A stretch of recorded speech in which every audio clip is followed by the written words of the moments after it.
Morning, Julie. Morning, everybody. It is 2 minutes before the meeting starts, and I know this isn't something that I usually do. I just let the meeting roll, but it is going to be an interesting start to the meeting, and I kind of wanted to lay out how I think the whole thing's going to start today because it is unusual. This whole thing's been unusual. I did go through kind of like the whole town council agenda, and there really isn't much excitement on the agenda in terms of like big projects or anything like that. But today is the first town council meeting in the new town hall, and it looks like the first item they're going to have to deal with is this recall. And for some reason, the Judge Porter, has he set the date for November 4th, but what he apparently didn't do or tell the Lee County Elections Office to do was set the qualifying dates. So for some crazy reason, the town has to set qualifying dates to recall two of their own members instead of the Lee County Election Board doing it or Porter doing it himself, the judge doing it himself. So this whole thing at the beginning is going to be interesting to watch because it's going to be in the town attorney's hands. I mean, she's put this ordinance together over the last 24 hours. And then at the bottom of the ordinance, it says that there's a conflict of interest for Karen and John. And if I'm Karen and John, uh, I want to vote on this. I mean, where in the charter? I mean, they're fighting for their political lives, no matter what you think about Seagate or anything like that. You know, this recall is based on lies, and now they're asking the town council, on which they are a member of, to vote on the qualifying dates to advance the recall election as the first order of business today. So I just kind of wanted to set the stage for how this whole thing will go. Apparently, John and Karen will be told they cannot vote. So this will be in Jim's hands and Dan's hands and Scott to vote on whether to set the qualifying days for the recall election, which it looks like in the ordinance they said if for something does like a deadline tomorrow, and then the real deadline is Tuesday at 5 o'clock, and that's when we're supposedly supposed to know who's going to be on the ballot underneath the where it says recall John King or do not recall John King, and then there'll be a second ballot that says recall Karen Woodson, do not recall Karen Woodson, and then the names will be underneath there. So I mean, I think it's obvious to me that Greg's going to be one of the names. At least he didn't say no last time, but who knows who else is going to be on that. But we'll be able to see that because all that stuff has to be filed with the Lee County Election Commission or committee, whatever it's called in Lee County. So, but today will be interesting to see if they vote to. I mean, what happens if the town council decides not to vote on the qualifying days for the election? Then who chooses what that's going to be? So the meeting's about to start, and we'll just let it roll from there and see what happens. This is supposed to be the first thing that they do during the meeting today, and we'll see you all later on. Enjoy.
Call this meeting to order. Today is Thursday, September 11th, 2025. It is 9:03 a.m., now 9:04 a.m. All council members are present, town manager, town clerk, town attorney. If you please rise for the invocation, followed by a moment of silence in remembrance of September 11th. As we gather here today in service to Fort Myers Beach, let us pause in gratitude for this community, its residents, businesses, and all who visit our shores. May we lead with integrity and make decisions that support our continued rebuilding and reflect our commitment to fiscal responsibility. May our efforts strengthen the foundation of our town and honor the resilience that defines us.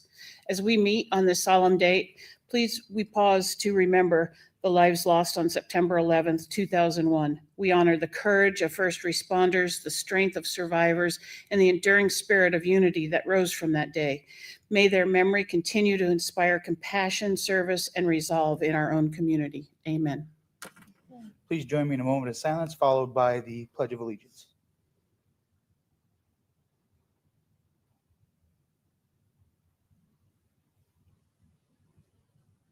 Thank you. I pledge Allegiance to the flag of the United States of America and to the republic for which it stands, one nation, under God, indivisible, with liberty and justice for all.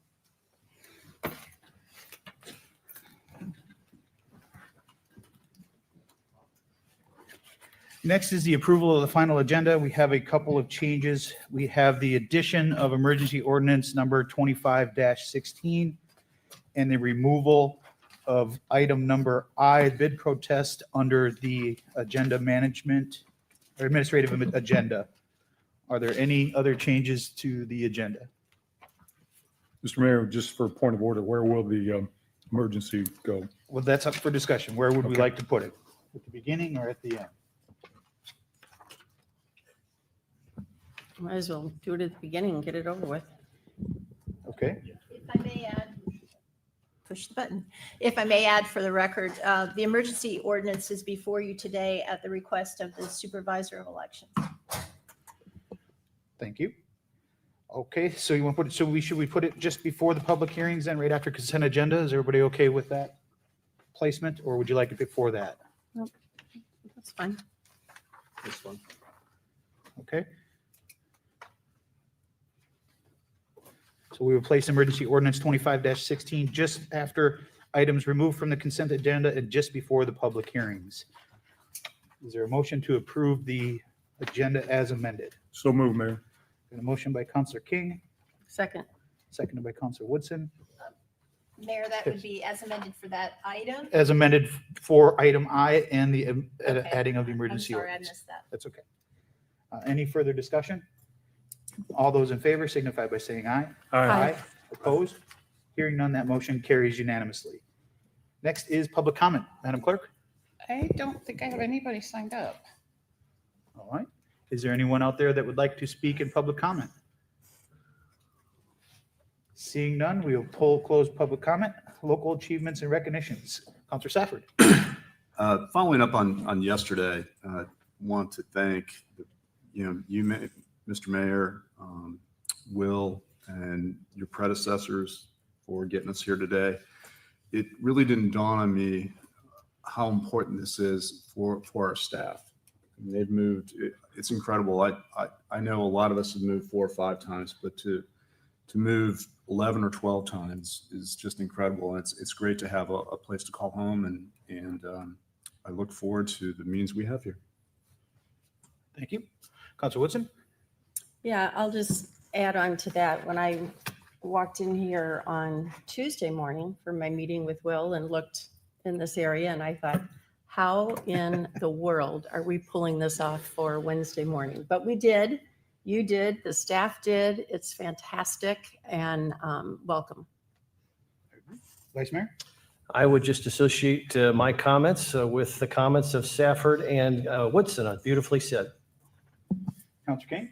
Yeah, I'll ditto all of that and just say how happy I am for the staff and how proud I am of all they've accomplished in almost the last 3 years, focusing on the residents with all the turmoil that went on in their work life and their personal life. So thank you. Yeah, I'll just reiterate all those sentiments. It's nice to have a home for our staff and our residents now, and it's the next chapter of Fort Myers Beach, and hopefully this will be the last town hall we ever have to move into. All right, next we have presentations. We have an update from Mr. David Farmer. Come on up. Good morning, Council, Mayor. Thank you very much for having us here today. It's also wonderful to be here at your inaugural meeting, and I am very pleased and excited for the town that you have this new facility for your staff and your residents to interact with government. So to remind you, we came and talked to you last year about what we do, and you engaged in a contract, and we'll be coming back to you in October with a much more substantial presentation. But this is based on just some new data I wanted to get in front of you, because your staff had informed us of some of the things that people were saying in some of the hearings and data they were presenting about how many hotels were here or not here, whatever. Well, thankfully, you guys are of a size smaller than Los Angeles, and so we actually reached out to every single hotel and talked to every single landowner to get hard data on the ground. So we're going to present some of that to you today. Again, about myself. So Metro Forecasting, we only work for governments like you. So when we tell you something, we want you to know it's from our heart to your best interest. There is no other outside interests that are influencing anything we say or think. Let's skip the slides. I got a lot of data I want to get to, and we only have 20 minutes for this morning. But we have a really cool model, and we'll talk about that more in October. So like I said, we actually reached out to all the hotels, and we determined which ones are in fact open and their number of rooms, which ones are still renovating, and which ones are not never, but don't plan reopening as they were ever again, probably likely as a future hotel.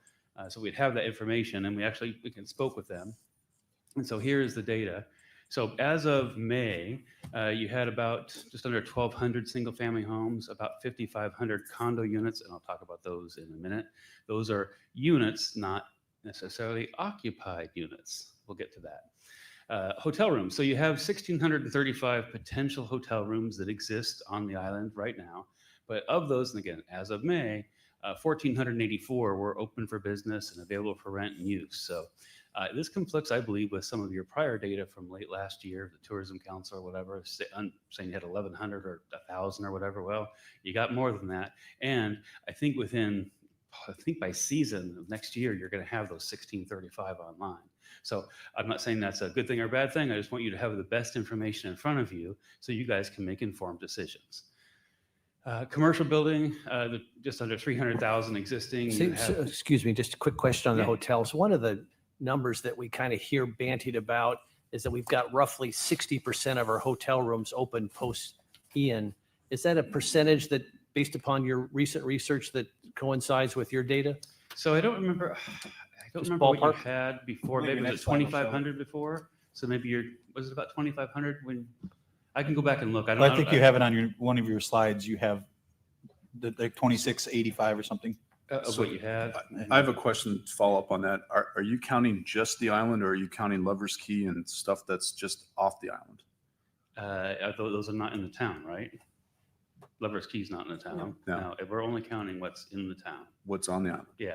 Okay. Yeah, that's generally not, I mean, if you want me to, I can look No, no, outside. no, It's no, not no, much no, work, but we no. are counting what's in your political boundary and only that. So Okay. for these purposes. Great questions, though. So you have some vacant land. Maybe you've heard you have some vacant land.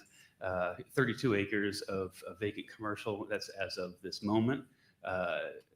Some of that could be already entitled because of things that you've approved along the way, but today those are vacant and actually not developed. Not that I want to correct you, but you said 32. You meant to say 23. 23, I apologize. Yes, I got verbal dyslexia. Big difference. Thank you. Yeah. Well, you have more than that of vacant land. The graphics don't do it justice, but we actually marked down. So we went through the data and had a nice talk with the property appraiser. And in fact, there's a code, if you know where to look inside the data, it tells us whether a structure has been compromised, and the secret code is 10. So if the house, if the structure is worth $10, it means it was severely damaged and likely not going to come back as it was. However, we also then found in the data that you have condos that historically were assessed at 400, 500,000 that were sub 100,000. And so that actually influenced some of the data I'm going to talk about here in a minute about your occupancy, and who actually lives here now, and what we think is going to happen in the near future and more in the long term. So I've got two build out scenarios for you. This first build out, the easiest way I can say it is, you know what was here? It's coming back. Okay, so if it was a house, it's a house. It might be a nicer house, but if it was a house, it's a house. It was a condo, it's a condo. If it was a hotel, it's a hotel. And then if it was vacant, when we use the surrounding properties, well, if it's surrounded by single family, we're going to say, well, that vacant lot probably is going to be a single family, even if it could be a duplex.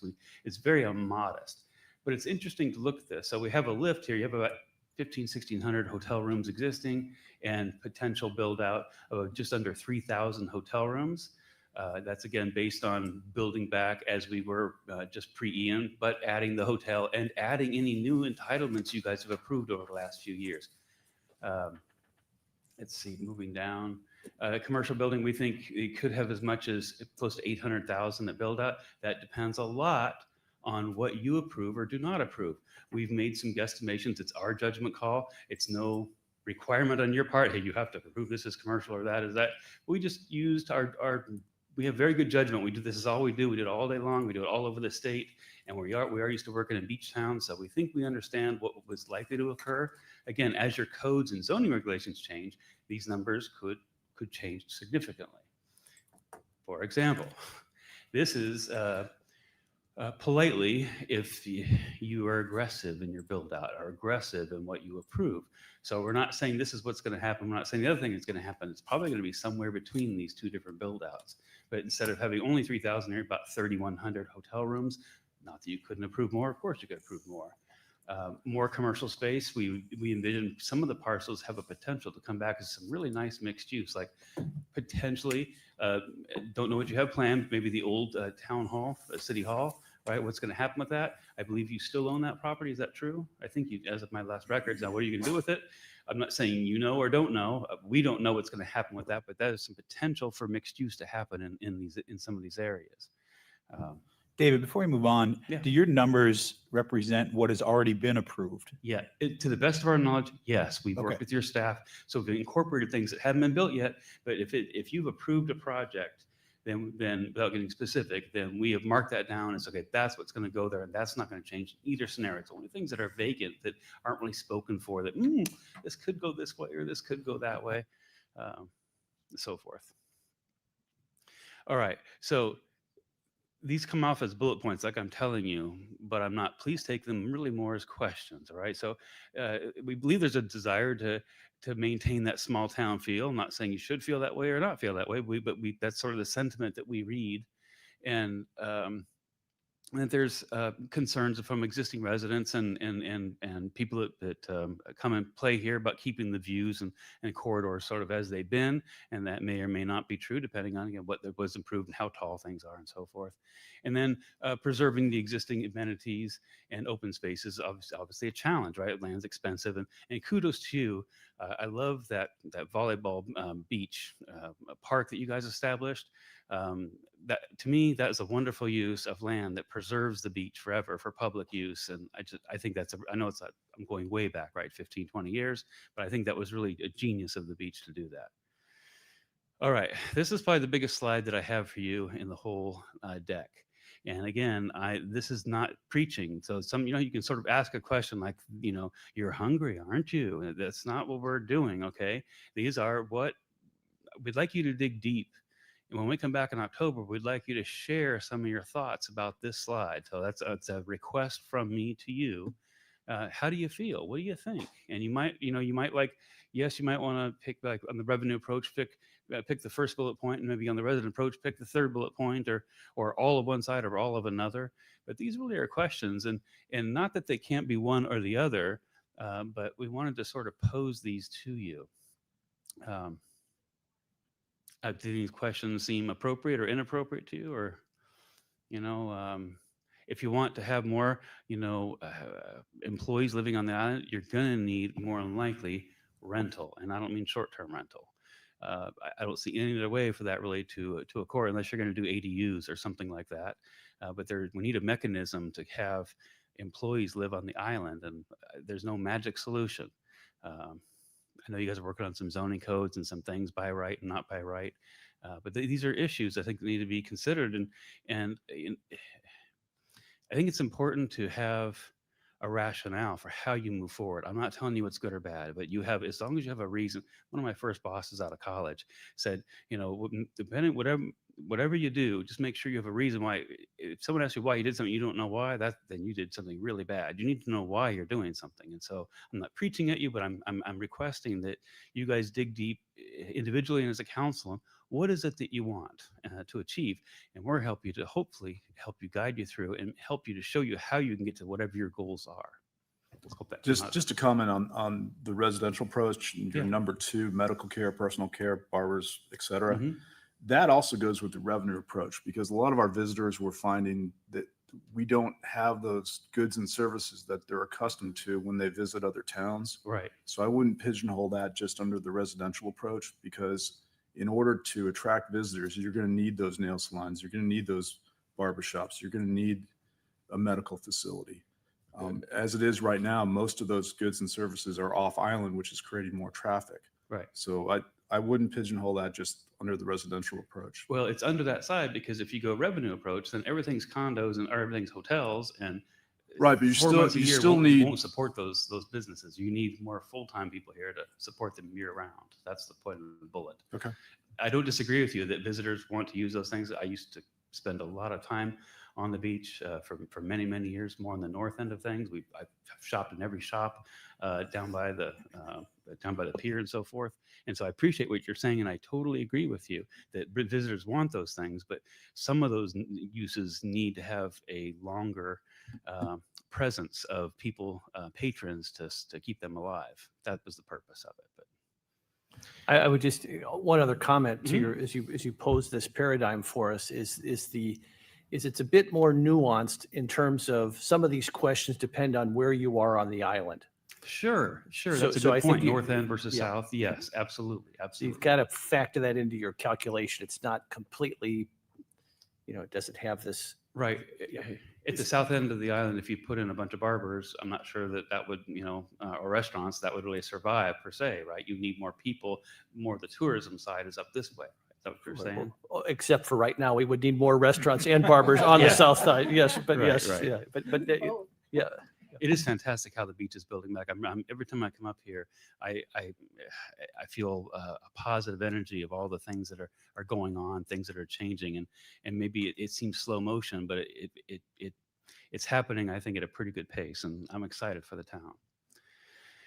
Okay, so let's bore you with some data here. So we took a look at your last year's data because it's the best data that we really have. And we looked at your single-family, multifamily units, and we looked at things by homesteading, right? Because if it's homesteaded, by definition, they have to live here full-time. Full-time meaning more than 180 days a year. Doesn't mean necessarily 12 months, but anything more than 180 is considered permanent by the census and generally by Florida's laws and such.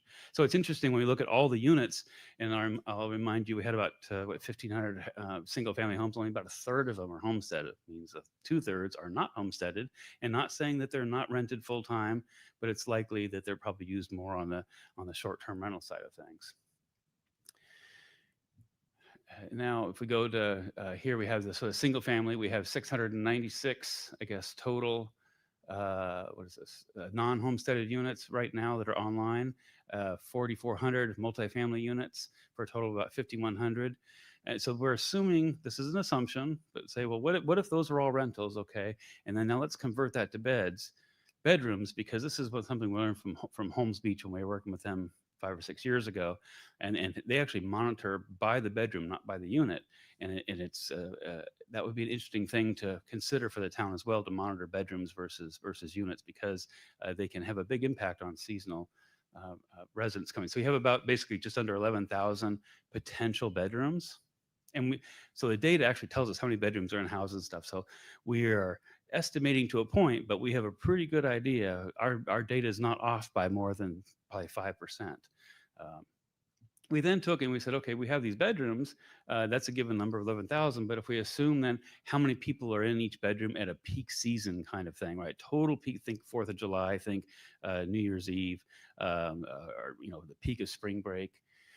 So if you pick a number, and from my personal limited experience on this beach, I was a property owner for 8 years. I got to see a lot of things, who came and used our units and so forth. 1.5 people per bedroom is not a bad place to sort of guesstimate, right? So that would give you about 16,000 people in these units. David, do you have any data from pre-Ian numbers as far as bedrooms are concerned? I can get that. That's not a hard number. Yeah, It'd be interesting to see that data compared to the 2025. sure. I think that would give you a good idea of what the ratio of new construction homes, what their bedroom counts are going from, at least give you a percentage of what that increase is from what was there to what is currently being built back based on the 2025 numbers. Right, and we'll take a look at that. And as much as I want to tell you that I'm a data guy and we're a data company, there's a lot I don't know. For example, so this is hypothetical. I lived in my condo. Ian hit, my condo went offline. I'm somewhere within a half mile of here. My condo went offline.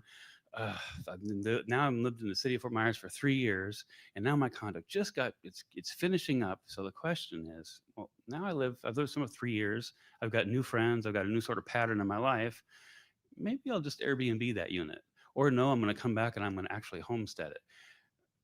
I don't know what's going to happen. I see a potential for change. I don't want to assume that everything's static, that everything pre-Ian that was homesteaded is going to remain homesteaded and those same ratios are going to hold.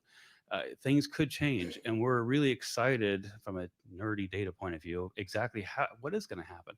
I will tell you, as of this morning, and I mean literally on my drive up here, my guy pulled new data on your homesteads of your condos, and you've increased by 8. So, and that's a small trend, a small blip that your homestead versus non-homestead is increasing, but it's just one data point and it's only over a 4-month period. But we want to monitor that because that's a very important, again, homestead more likely to be used on a full-time basis. Not that you can't rent out a room if you're homesteaded, of course you can, but it's not going to be likely the whole, crazy beach spring break thing. Cool. Since we're on population, Yeah. and this is an inexact science, obviously, given the effects of Hurricane Ian, but you hear prior to Ian, out of season there was 5,000 to 10,000 people on the island at a time. During season, you hear these numbers of 50,000 to 60,000 people potentially on Fort Myers Beach during peak season. Have you gotten to the point where you can get a sense of? Can you comment on those numbers yet, or is it premature? You're reading my mind. I'm sort of heading there, other than I can't do daytime population. I can, but I'm going to pull numbers out of thin air because Lee-Tran, how many times it crossed the bridge, how many people are in it. But I have been here for many, many 4th of Julys, many, many New Year's Eves, and I have witnessed what you're talking about, where it took me 4 hours to get onto the island on one 4th of July. My wife needed something, I had to run to Publix. 15 minutes there and 4 hours back, but to fight the traffic of all the people trying to get on island that don't live here but were coming for the festivities and fireworks and such. So that daytime or nighttime visitor, I'm not sure what that count is, but so if you look at this today, so nothing new gets built ever. Even the things you've approved, if it doesn't exist, it doesn't exist. But based on what we see today, based on homestead, non-homestead, and based on 1.5 visitors per bedroom of non-homesteaded units and a whole bunch of other words, and two people per hotel room, you're at 22,000. I now look at the build back, build out, and if we apply some very boring assumptions to that, you're at 30,000 in peak population. That's on the island without adding a single visitor from Lee County. So right now you're at 22 peak potential. Again, not excluding anyone from Lee-Tran or people crossing over to get on the beach for the day or whatever. So right now you're at 22,000. I don't see a way for you to prevent yourself from going to 30. And I haven't calculated because we just finished the aggressive build out and how that might turn out. But again, since it's more hotel and multifamily based, it's hard to say. So I don't know if those numbers are surprising to you or not. I'll lay another number on you because I can't remember if it's in the deck. I'm almost done with my talk here. So if we do our normal vanilla work, you should have about 3,900 full-time people here today.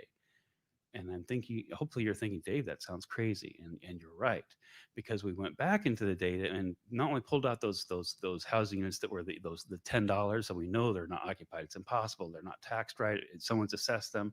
But we went back and looked at the condos that are less than 100,000. last year or 3 years ago, they were at 400 or 500. Now they're at less than 100. That tells us something, that it's not valueless, but it's obviously not occupied if they're only assessed at that. And on my way, again, driving up here, Victor was telling me that there were units that just in January were assessed at $2,900 that today are assessed at $600,000. So I don't know if you've gotten your valuation yet back from the Lee County property appraiser, but I think you're likely to see a healthy bump from your taxable values from last year based on that. So these units are now coming back online. So we figure you're now at about 3,400 people. As of late last year, we think you were closer to 3,100 people, a full-time permanent population. We think now, or in the very, very near future, as these units have just come back online, you're going to have about 3,400 to 3,500 permanent population until more housing units are constructed. Does that make sense? Or I don't know if that's useful to you or not, but we dug deep to try to figure out some information that you can use as a base point of how do you feel now based on that population. And you're right, sir. The permanent population was, we believe, between 5,000 and 6,000 during the August months or whatever. I never did go back and calculate what the full peak was, but I'm estimating probably at least 25,000 people were on the island, plus then your beachgoers. That was the people actually living on the island and so forth. Again, it's a guesstimate based on professional judgment and spending many, many years on the beach. Tourism is your economic engine, and we need to balance those benefits. But again, what is the right balance? You're the elected official, not me. I'm not here to tell you or preach to you, but let's try to figure out what the target is, and then we can help you with some policies and such to sort of help get there with your other consultants as well. And of course, integrating some sustainable practices and energy efficient designs will also help the resiliency of the town being able to come back when the next storm inevitably hits. You have a lot of vacancies. This graphic does not do it justice. We went through and tagged all those homes that were $10, and it is frankly amazing, and it makes my stomach sick when I look at the pictures and the how many homes are damaged. It's just catastrophic. So you have 1,005 vacant parcels now that were 880 homes were. And either they're still there and they're so damaged they can't be lived in, or they've actually been demolished. And we also have another 626 parcels then with severely damaged structures on them. The sooner that we can get rid of those, the better things will look.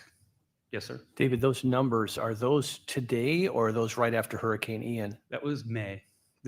Say today, but we created these slides and the data was based as of the end of May. Do you have the numbers? Did you ever have the ability to have the numbers post Ian? I mean, immediately after Ian? Let me just, we hear a lot because it's tough to estimate because it was obviously chaos at that time, but we hear roughly a third of our structures on our island were destroyed as a result of Hurricane Ian. Based upon your research, does that seem like a reasonable number?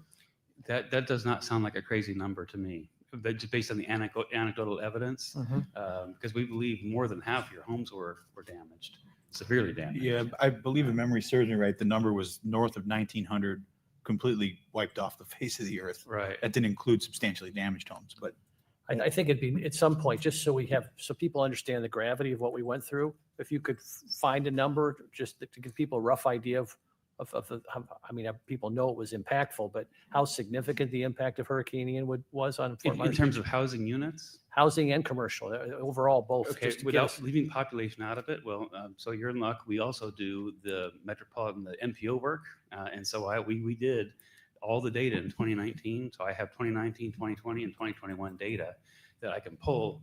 And those numbers, that if you want 2019 data, I have that. It's literally free. I just have to look into the database and pull that number out of the permanent housing units we had, and we can do a quick comparison. I just think it's helpful for when we try to explain to people what Fort Myers Beach went through. We've got a sort of a data point that we can point to, so that, again, it doesn't have to be exact, but just if a third of the structures on Fort Myers Beach were destroyed as a result of Hurricane Ian. Is it structures or units? Because it's different. I got to count buildings that have 50 units. That'll take more time because we don't count structures. We count housing units, basically. That's a great question. I'll you're leave- counting, I guess you could use parcels because in here you're using vacant parcels. Well, those vacant parcels are mostly homes, right? Right, but that would usually mean there's one structure. Yes, sir. Yes, sir. Yeah, the single family is a piece of cake. The multifamily is a little more difficult between structures and units, right? We track the units because that's what people live.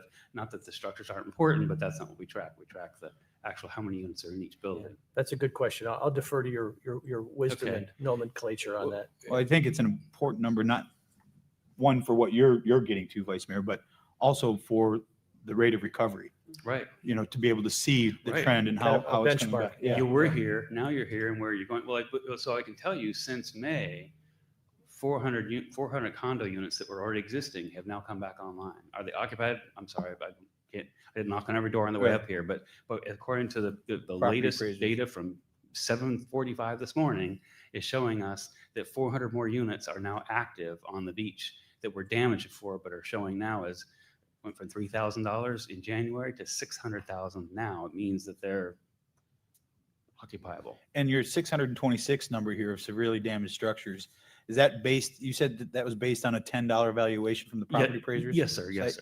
Now of the land always remains, has value. Right, but just the structure. Yeah.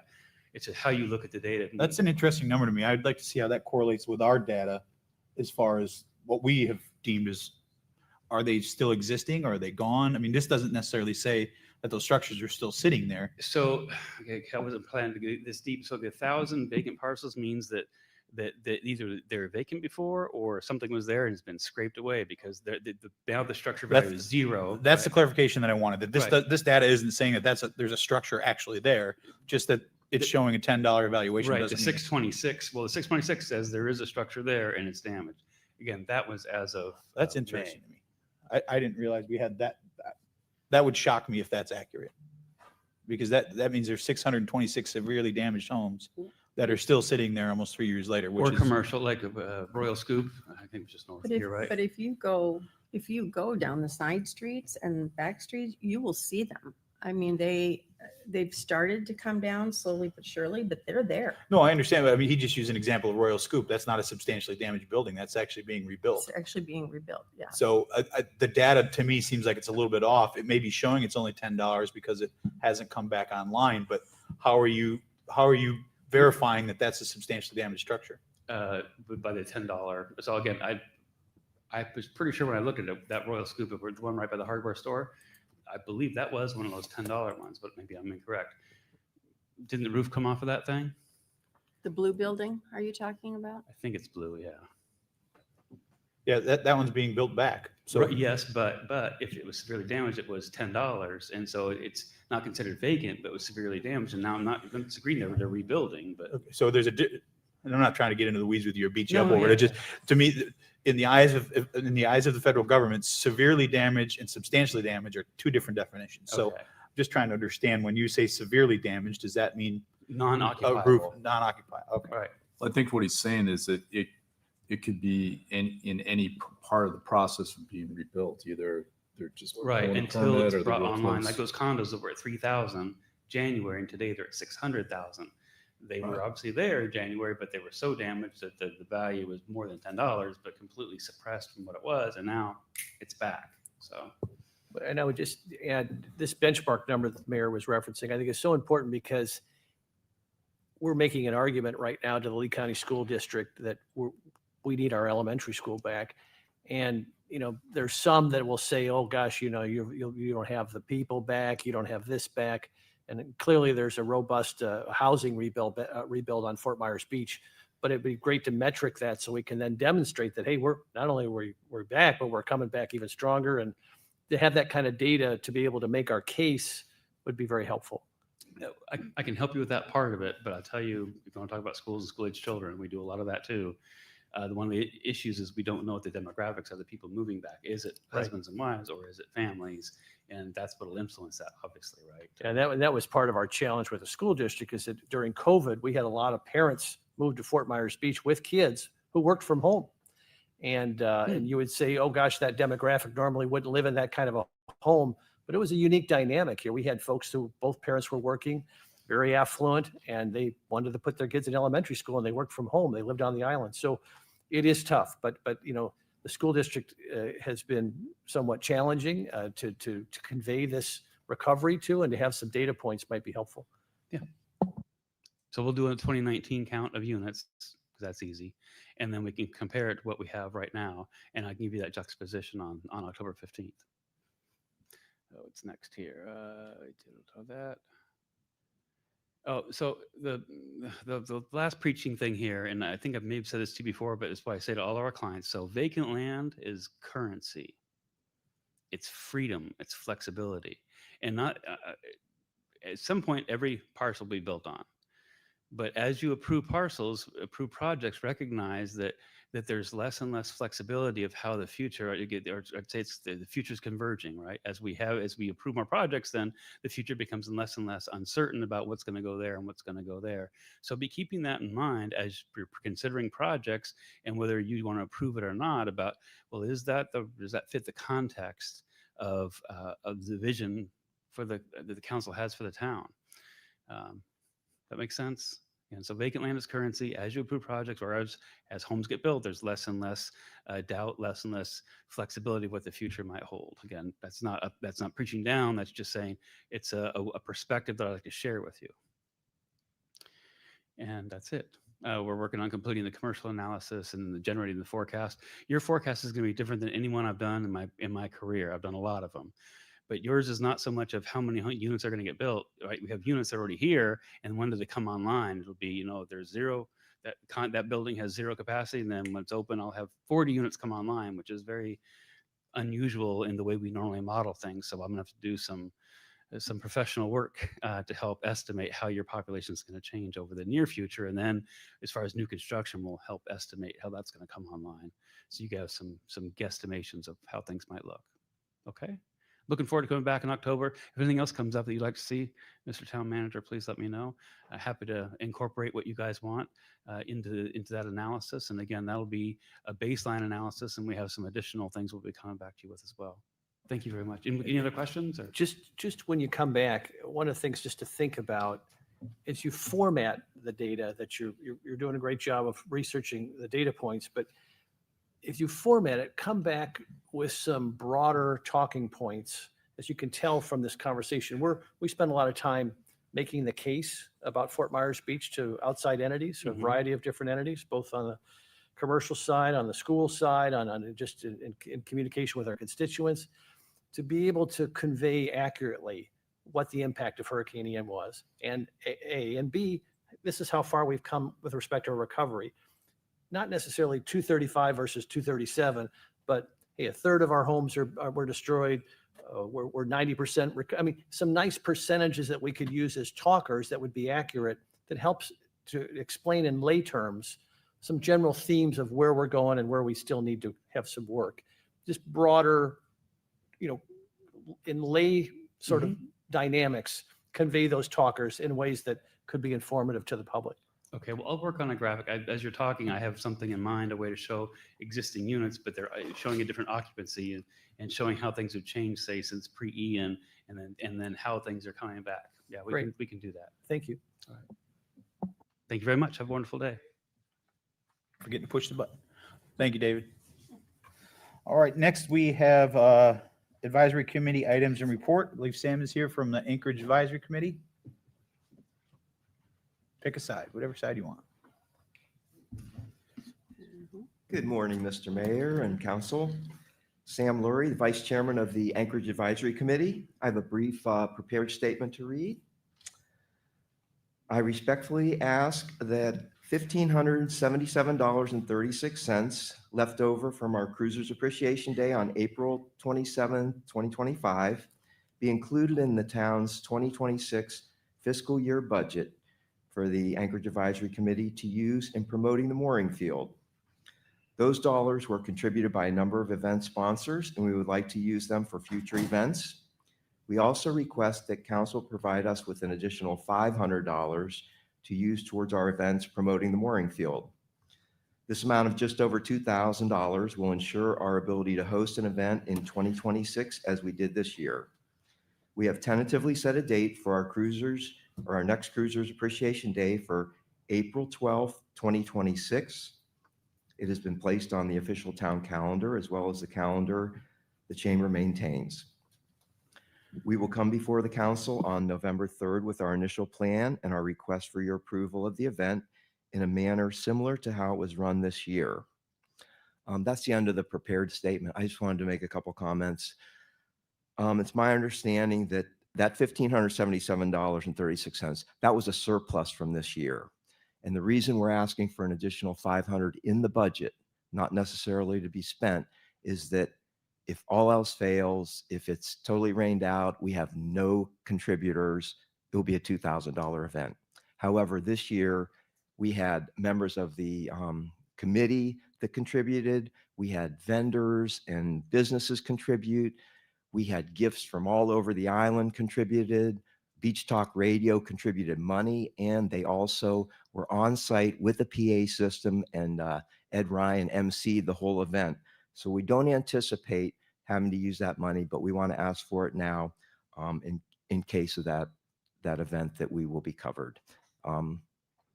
The other thing I wanted to, most of you attended the event, and I've been to 10 of them, and this was head and shoulders above any of them. It was a great event. We went from hot dogs and hamburgers to gourmet meal at Snug Harbor. We went from under the bridge, you know, in a dirty parking lot to Bayside. And we had no less than 24 displays, environmental and marine related, that were put together by Jennifer Rusk. She most organized a lot of that. And Chris King and the rest of the committee did a great job organizing it. So that's why we're asking for that. And I did have a couple other comments. The new dinghy is installed. I was there yesterday. The only thing they're doing is extending the pilings, but we wanted to thank you for that. And Curtis, Harbor Master Curtis Ludwig and Bobby supervised the installation of that. And if you were there before this week, it was rickety. There were hinges. There were all kinds of issues with it. And with the new one, you'll find out it's totally safe. It's Sam, state of the art. you mean the dinghy dock? Right? Yeah. What did I say? New dinghy, yeah. Oh, new dinghy dock. Yeah, that's okay. And we continue to get rave reviews for Curtis and his staff, and want to thank the vice mayor for being a good liaison. He's communicating everything we discuss at the meetings properly to the council. Any questions, comments? Well, I think you sold yourself short by not including yourself in that. You did a lot of groundwork in getting sponsors on board for that as well. Yes, and Chris did an excellent job organizing everybody. All of us went around. We got a lot of sponsors. And like I said, I don't anticipate, this is a surplus. We're just asking you to roll over the $1,577. That's a surplus after we paid all the bills of this. So just kind of a emergency bailout.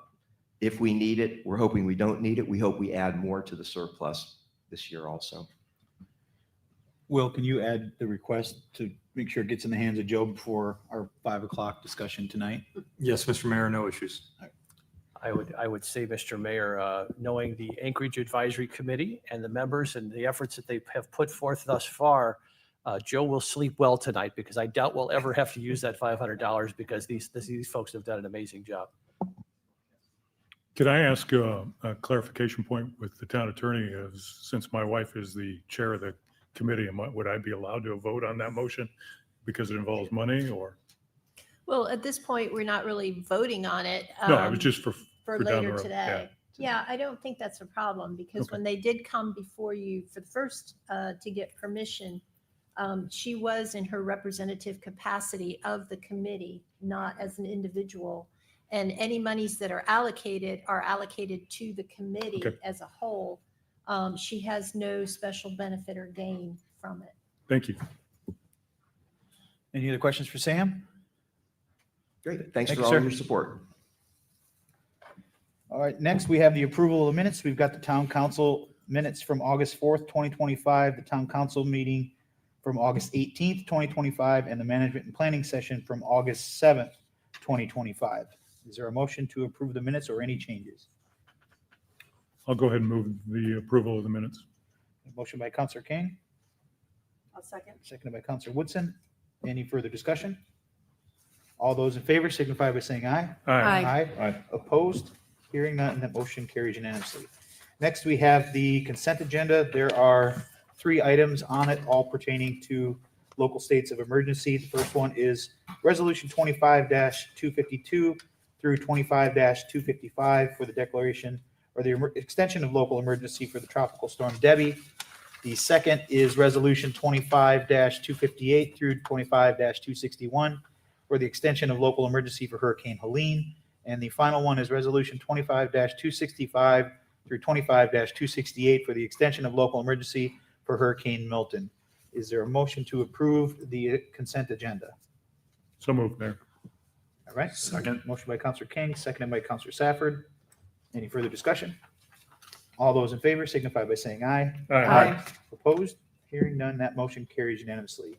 Next is the items removed from consent agenda, which we do not have, which brings us to the emergency ordinance number 25-16. This is an emergency ordinance of the town of Fort Myers Beach, Florida, identifying a qualifying period for the filing of vacancies which may result from the special recall election of council members John R. King and Karen Woodson as scheduled for the 4th day of November 2025 by the Honorable J. Frank Porter, Chief Judge of the 20th Judicial Circuit in and for Lee County, Florida, pursuant to Section 100.364, Number 4, Florida statutes, making a finding of emergency, providing for non-codification severability and an effective date and an ending date. Nancy? Real quick, Madam Clerk, do we have hard copies? I think, if we could disseminate those, because they're not in our packet, I don't think. They're buried in Civic somewhere.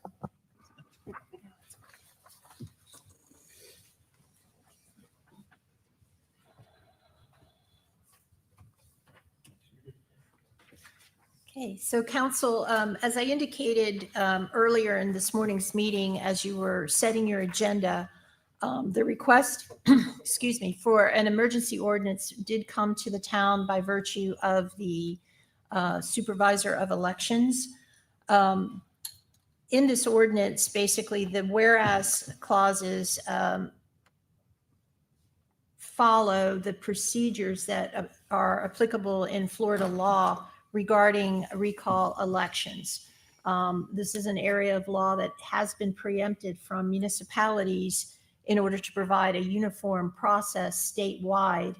And as we've gone through the process, many of you are aware of the various steps, we came to the point where there was a certification from the supervisor of elections that sufficient number of petitions had been received. At that point, the town clerk had the obligation to notify our 2 council members who are the subject of the recall that they had 5 days in order to submit a voluntary written resignation from their positions. The 5 days expired and no written resignations were received.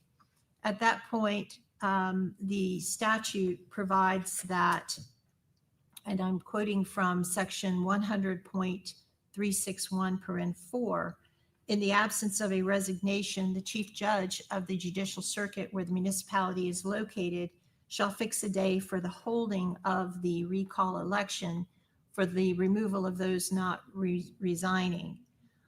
There's also a deadline within that statutory section that says that the election shall be held no more than 30 days, no less than 30 days, or no more than 60 days after the expiration of the 5-day period.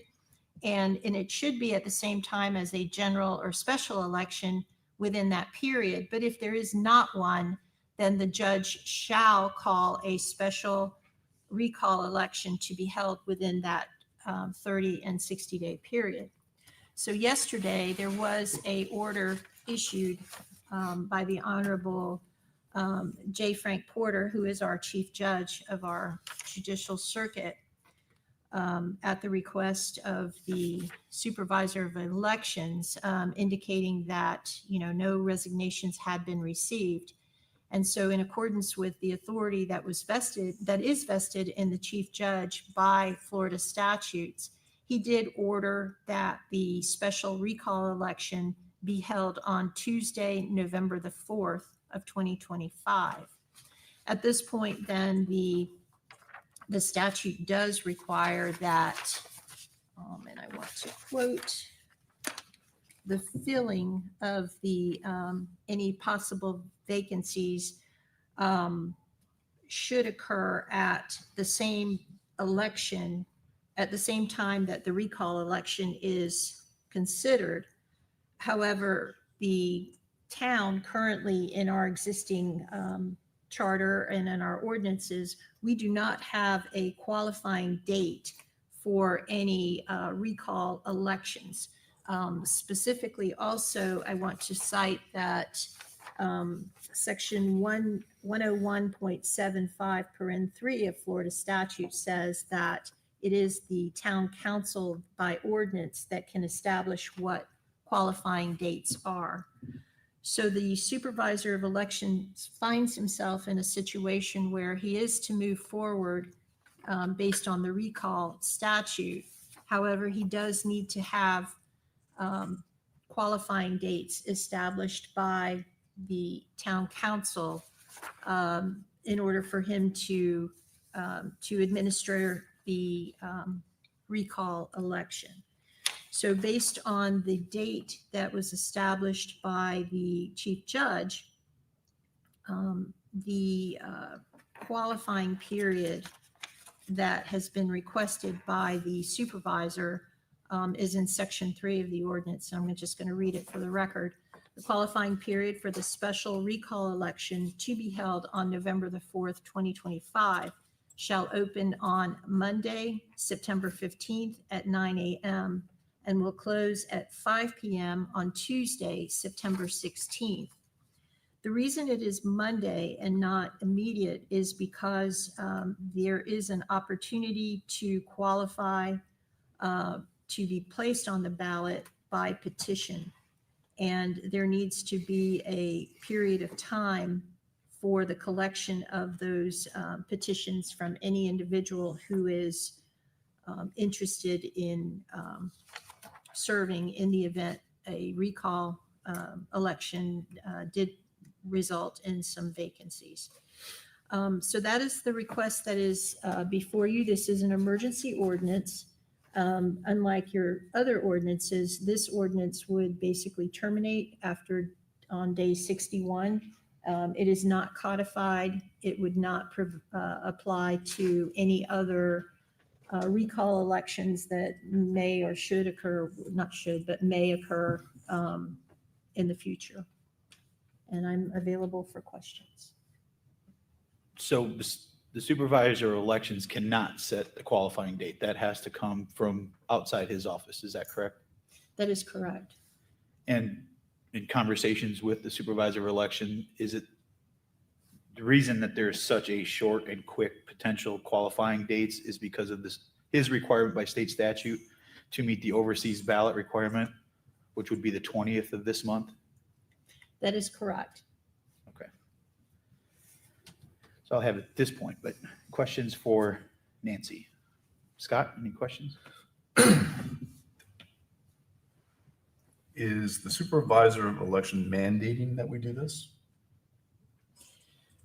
He has not mandated. He doesn't have the authority to mandate that of us. I'm not aware of any authority. I've heard a such lot of shoulds authority. and coulds and woulds, but Yes. is this a mandate? No, however, he is mandated by the chief judge to hold the election. And then the statute does say that if the election is to be held, candidates to succeed them by unexpired terms shall be voted at the same election. So he really can't do it unless he has some qualifying dates. So we're kind of in an interesting situation.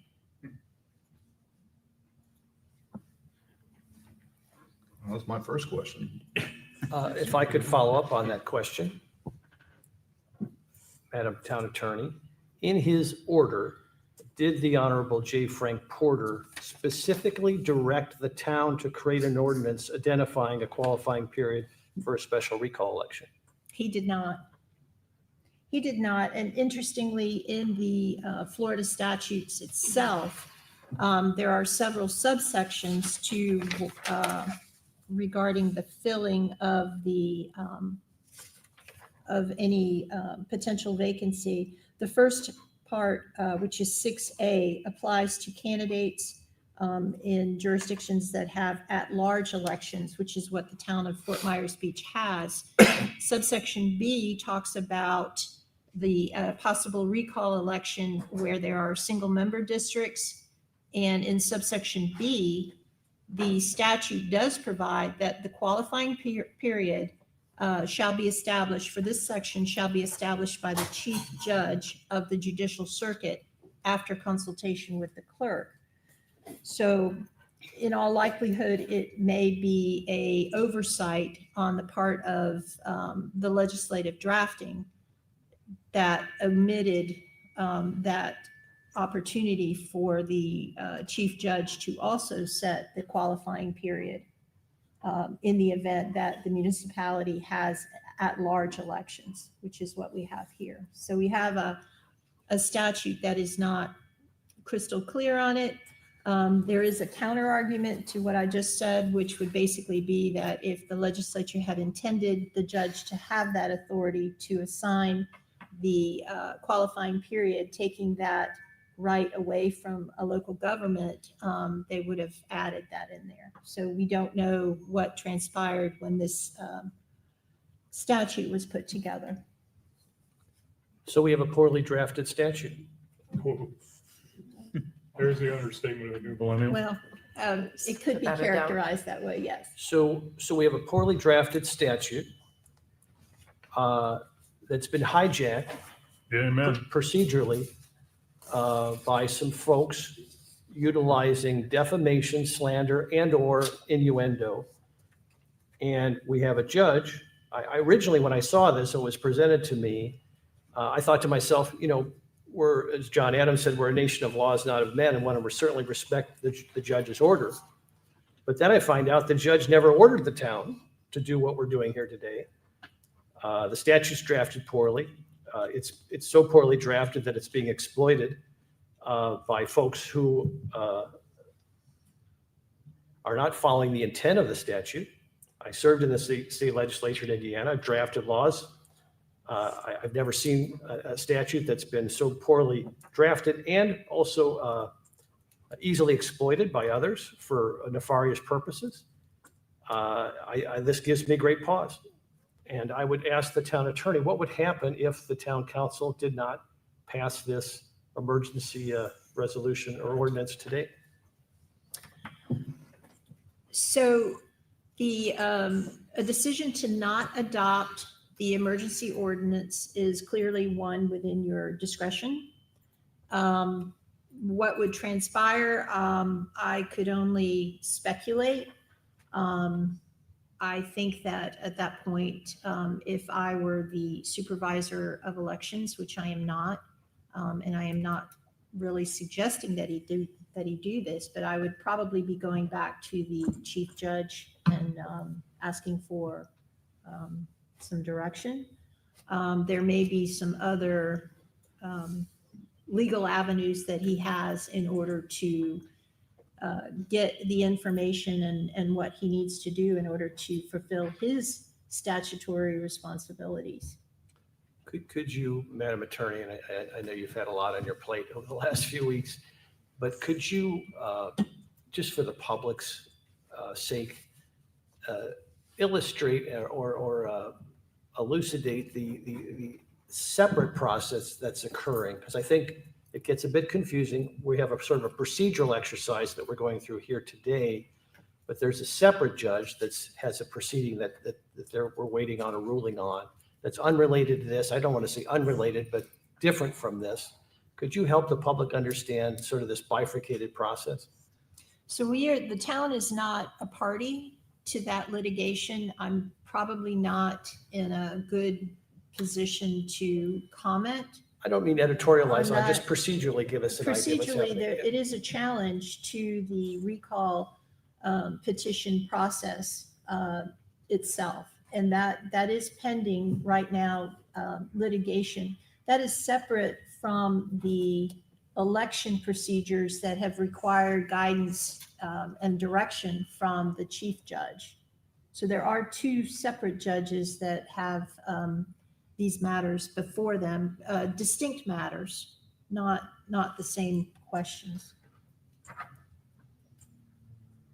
So I gotta, this is a really, it's a wicked pickle, right? It is as I think the Vice Mayor so graciously said, it is a poorly written statute that people are exercising. Whether you agree with it or not, it is what it is. We had no control over that process. There's a lot of what ifs here to me. What if this doesn't pass? What happens? What if it does pass and nobody qualifies? What happens? What if they don't get recalled? Then nothing happens. What if the judge throws out whatever potential case is out? There's a lot of what ifs on both sides. For me, I'm trying to look at this as, although I 100% disagree with the process and how we got here, and I do not think that either one of the members have done anything wrong in the Sunshine Law, we are where we're at, whether you like the process or not. In November, when they were elected in 2022, a process was followed. In 2026, there will be another process to follow. But because of this poorly drafted state statute, it has provided a process in which people can challenge people for no other reason than they don't like their vote, or they don't like them, or they don't like whatever. To me, that is extremely flawed. And I will do everything I can through what I can do in lobbying at the state to make sure this gets changed for the future. However, that doesn't change where we're at. We're being asked by the supervisor of election because he has no path forward to be able to set the dates. Do we certainly wish that the judge would have done it? Absolutely. Are we in no requirement to pass it or not pass it? Absolutely. To me, I'm solely trying to look at this as a process, and are we following the proper process? And by voting on it one way or another, we can go back and forth with what ifs, and how I vote on it, whether I vote for it or against it, is not how I feel one way or another towards John or Karen in what happens throughout this process. My hope is that it gets thrown out. My hope is that it doesn't go anywhere. I hope that this is just an exercise that nobody ever has to go through again. But it's where we're at. And for me, out of courtesy to the supervisor of elections, I would support setting these dates. Again, I want to publicly state that I've supported both John and Karen privately and publicly, and I will continue all the way through this process. I'm not in favor of it, but out of public courtesy, we're at a position as how are we going to be looked at as a council? And I don't, despite what's been reported, I don't find this as moving it forward. I find it as doing our jobs. And as much as I hate to do it for John and Karen's sake, I will have to support this ordinance out of just following the due process. And it really bothers me that I have to say that, but that's the reason I will support this emergency ordinance today. Point of order. Yes, sir. Nancy, the supervisor of elections does have the ability to go back to the chief judge and ask for this to be done, correct? So there is still an avenue for that. I hesitate because I don't represent the supervisor of elections. However, it would appear that, yeah, he would most likely go back because the judge has directed that he conduct the election. And I say that because the election function, by contract, we have given that duty and responsibility to the supervisor of elections. I don't know if Amy, you want to comment on, Amy doesn't do the municipal elections. That sometimes transpires in other municipalities. And just to be clear, John, I wasn't saying that he doesn't potentially have an avenue. I'm just saying he can't, his office specifically can't set the dates. No, I just want to make sure that was clear. no, I wasn't trying to. I would like to go on record. This whole recall is a sham. It's been perpetuated by lies, deceit. Everybody knows it. The petitions that were signed really should be thrown out because they were gathered under false pretense. They used the Seagate vote as the bait I have witnesses that will testify to that in court. There's no mention of the 3 allegations that are total lies in and of themselves. I'm sitting here with this paper that I'm supposed to sign that is a conflict of interest if I vote for this. I don't have a conflict of interest in voting. I have quite the contrary. I have a vested interest in voting no to this, and I will stand by that. I will not stand down. Thank you, Karen. I will also comment on this because I thought it was unusual to see that this already had been drawn up, that I had a conflict of interest predetermined without my say-so. So I think I'm with you. Thank you, Karen. So if I can clarify for the record, the obligation to vote or not vote in the event of a voting conflict, that is one that you as individual council members should make. Maybe that got a little bit ahead of the skis, but it just, the appearance, it looked like it. However, you are the final decision maker as to whether or not a conflict exists or not. And if you believe that one does not exist, it is within your authority to so state and so act. I don't want to get overly dramatic, but I have Al Pacino in the back of my mind in a in a movie where he was an attorney and he was called out of order, and he told the judge was out of order and the whole damn thing is out of order. And I think that's pretty much sums up this whole process to me. Vice Mayor, looks like you're leaning in. Yeah, I just want to add, when I came in this morning, I was under the impression, and maybe, or I actually talked to the attorney on the way in this morning. She was driving in. I was under the impression initially, because I want to say I support the rule of law. And I was under the impression that the Honorable Judge Frank Porter was directing the town council specifically directed the town council to create an ordinance identifying a qualifying period. And as painful as it was going to be, I wanted to respect that process, but that's not what happened. We've got a situation here where there's a mess because the legislature poorly drafted a bill. It's been exploited by folks with nefarious purposes, and they're asking us now to clean up the mess, and I can't be a party to it. I can't ethically be a party to cleaning up a mess that's so devious that it's quite frankly it's embarrassing for the town, and I'm embarrassed for the process. So I can't support this today. Scott, any other questions? No, I'm just going to lay out a quote by John Stuart Mill. Bad men need nothing more to compass their ends than good men should look on and do nothing. If something's poorly written, and I'm not putting my name on this until a judge mandates me to do this, and I would, Mr. Vice Mayor, I was under the same thought process that we were mandated to do this. So I had every intention of, hey, let's, we're asked to keep the ball moving. It's mandated. I heard, as our town attorney said, should, would, could. There's no should, could. There's no we have to do this. I want to kick this back up. If the law is not written correctly and they need our guidance, until I'm mandated, I'm not voting on this. All very good points. They are, I think we're all in agreement that this is a hot mess that was not created by anyone sitting up here. And it puts us in a very, very horrible spot. And I think had it not had to come to the council for an emergency ordinance, that it would have gone a different direction. But this is where we're at. This is the option that we were left with. But to your point, there's still an option to vote yes, and there's still an option to vote no. And although I don't support it, I'm going to vote to support it simply just because, although I'll reiterate, I don't agree with the process. I don't agree with how it got here. I don't agree with the reasonings. I don't agree with any of it, but I do respect the process. And Obviously, I'm going to be in the minority, and I completely respect that.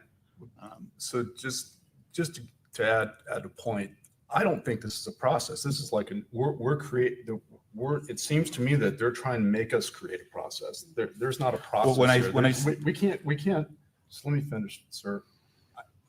There's never been a precedent for this. If there had been precedents and, hey, we go from point A to point B to point C, you follow this path. Well, we're at point A, point B, and there is no point C, and they're trying to make us create a point C to go forward. I'm not creating a new path. I'm not creating that path until somebody tells me I have to create that path, or there's a precedent behind this. Then I'm voting no.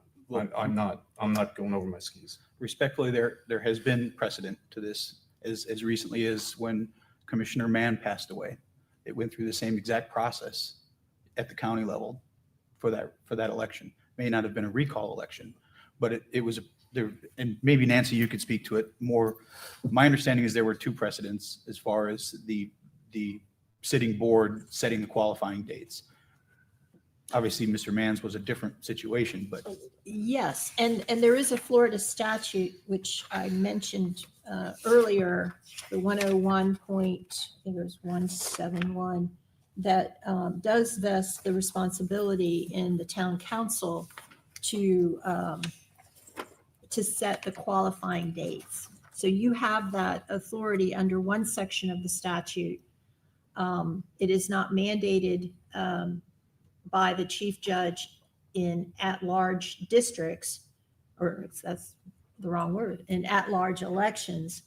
In some jurisdictions, your existing code may already have established qualifying periods for recall elections. And in that situation, then there would not be a problem with the state statute, because at that point, if you had it in your ordinance already, then that process would continue on, but you do not have that. Your last ordinance that you adopted, the section that I was referring to is 101.75 paren 3. The last ordinance that you adopted basically is ordinance 24-12. Wait a minute. Yes, but -12. And in that ordinance, what you approved was in accordance with that statutory section that I cited, 101.753, that you affirm that the candidate qualifying period shall be from noon of the 71st day to noon of the 67th day prior to the August 2024 primaries. So you did not establish a qualifying period by ordinance in 24-12. So it doesn't exist. If you had something that was general, in all recall elections, the qualifying period shall be, if you had something like that in your code, then there wouldn't really be an ambiguity in the state statute, because the chief judge would order the special recall election and it would default back to your existing code and your charter, but there's nothing there. That's why it is an emergency ordinance today, to allow that process. all right. Very much a hot mess. All right. Well, is there any further discussion, or is there a motion on emergency ordinance 25-16?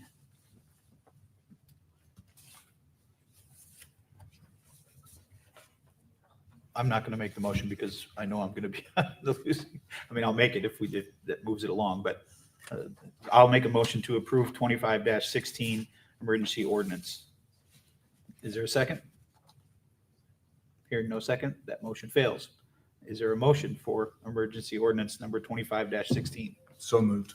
A motion by Counselor Safford, A motion to, Deny. okay, or not adopt. Not adopt. okay? Parliamentary inquiry, is that necessary? Yes. Okay, very good. And by the way, this is a legislative matter, so we didn't go through our normal swearing in and all that. We do require public comment.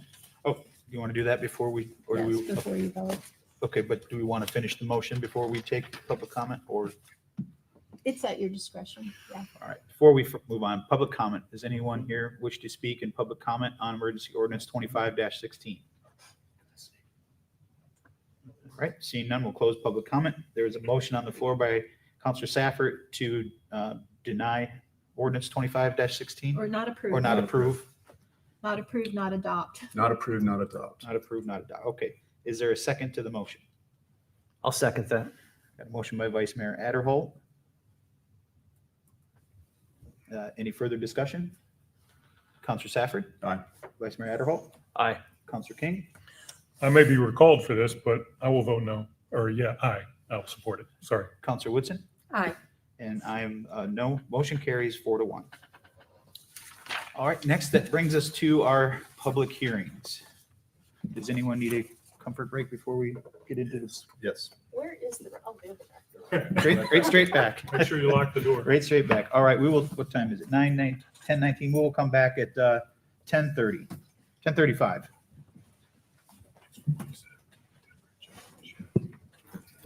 Done.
All right, we'll call this meeting back to order. It is 10:35. We are now moving on to our public hearings. We have 2 public hearings. The next 2 items on our agenda are public hearings for review for various land use requests. For the benefit of the public, please be aware that these items are quasi judicial in nature. Our attorney will further explain. Thank you, Mayor. The 2 items that we have, the first one will be a rezoning, and the second one is a request for approval of a special exception. So these 2 agenda items are quasi judicial in nature, and this requires that your public hearing comply with procedural requirements that have been established in Florida law and in our land development code. Your quasi judicial proceedings are less formal than proceedings before circuit court, but they are more formal than the remainder of our meeting. And we do need to follow the basic standards of due process that requires certain notices, the application of the correct standards to the application, and that your decisions are made on competent substantial evidence, either presented to you in written documents or through oral testimony. Your responsibility today is to evaluate the testimony and information that is provided to you, draw a conclusion regarding whether the criteria in the Land Development Code or in state law has been satisfied. So pure speculation or opinion that is not based on competent facts cannot legally be considered by you in evaluating an agenda item. Testimony by professionals who have been qualified as experts in a particular area has been considered competent evidence by Florida courts, as well as testimony by neighbors and residents who have fact-based information such as minutes, surveys, engineering reports, or whether their testimony is based on their personal knowledge and belief. Your decision is final. If a decision of approval is not obtained, a different motion could be made to continue the item to move it forward. Members of the public, if you intend to speak, please keep this in mind. And when you come forward, please state your name clearly for the record and whether or not you have been sworn in and your qualifications or your interest in the matter. So for purposes of efficiency, before we begin these 2 public hearings, I would like to go ahead and ask the town clerk whether the 2 items have been properly noticed pursuant to our land development code. Yes, they have been. And does any of the town council members have a conflict of interest for either of these 2 agenda items that would prohibit you from voting on them? If you could please disclose that at this time so we can make sure that we do have a quorum moving forward on those 2 items. Counselor Safford? I do not. Counselor Woodson? None. Vice Mayor? None. Counselor King? None. And I do not have none as well. So at this time, if there is anyone in the audience, including staff, that would like to provide testimony regarding any of these 2 quasi-judicial items, if you would please stand, raise your right hand, and be sworn in by the town clerk. Do you solemnly swear and affirm that the testimony that you're about to give is the truth, the whole truth, and nothing but the truth? I do. Okay, all parties have been sworn. Okay, Mayor. All right. The first quasi-judicial agenda item is a first reading and public hearing on proposed ordinance 25. The first quasi-judicial agenda item is the first reading and public hearing on proposed ordinance 25-15.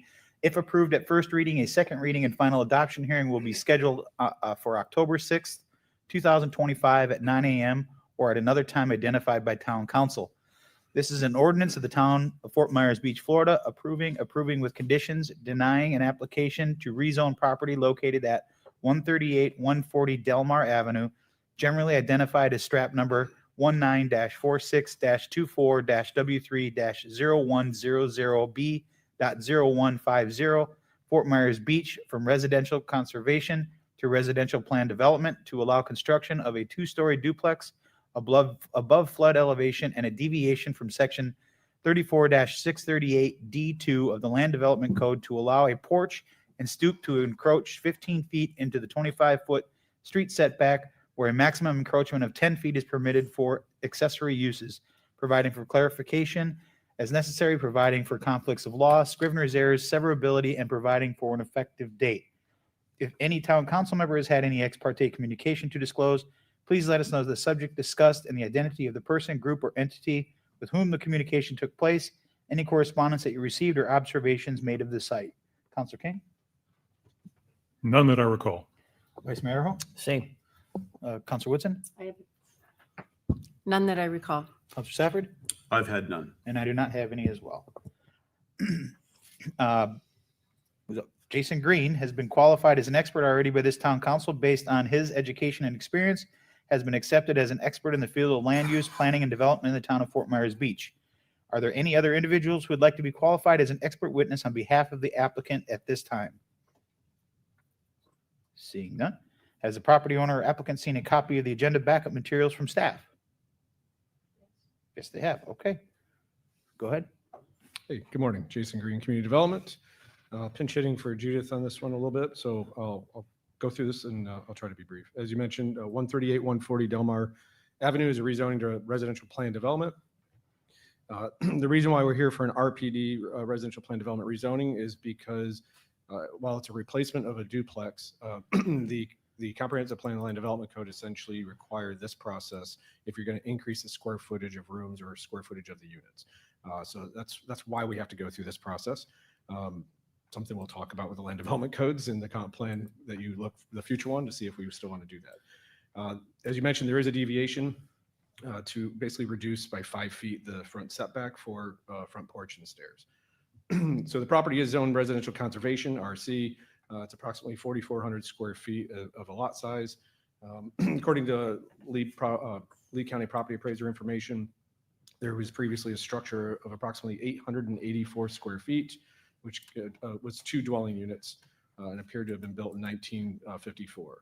The applicant information and the property appraiser confirmed those 2 units. And so therefore they're allowed under your codes either a post-disaster build back or this process, as I mentioned before. So Jason, before you move on, Yes. you said something there that I think I knew, but it's the first time I've really actually heard somebody say it. Oh, The point that they're having to go through this process is simply because they're increasing square footage. correct. So there's a policy about build back and in the comp plan. And there's a very strange and nuanced sentence in one of those policies that allow for the square footage to be increased if you go through this process and under a couple other circumstances. So it's a unique and strange way to do it, but it's the way it's been in the comp plan for 20 plus years. We can discuss that. There's Yeah, other ways to another do day. it, whether it's special exception or other avenues. I think there's other probably more efficient ways to do it than a rezoning. Makes sense. So what you end up having is a lot of your neighborhoods are consistently zoned like RC or RS.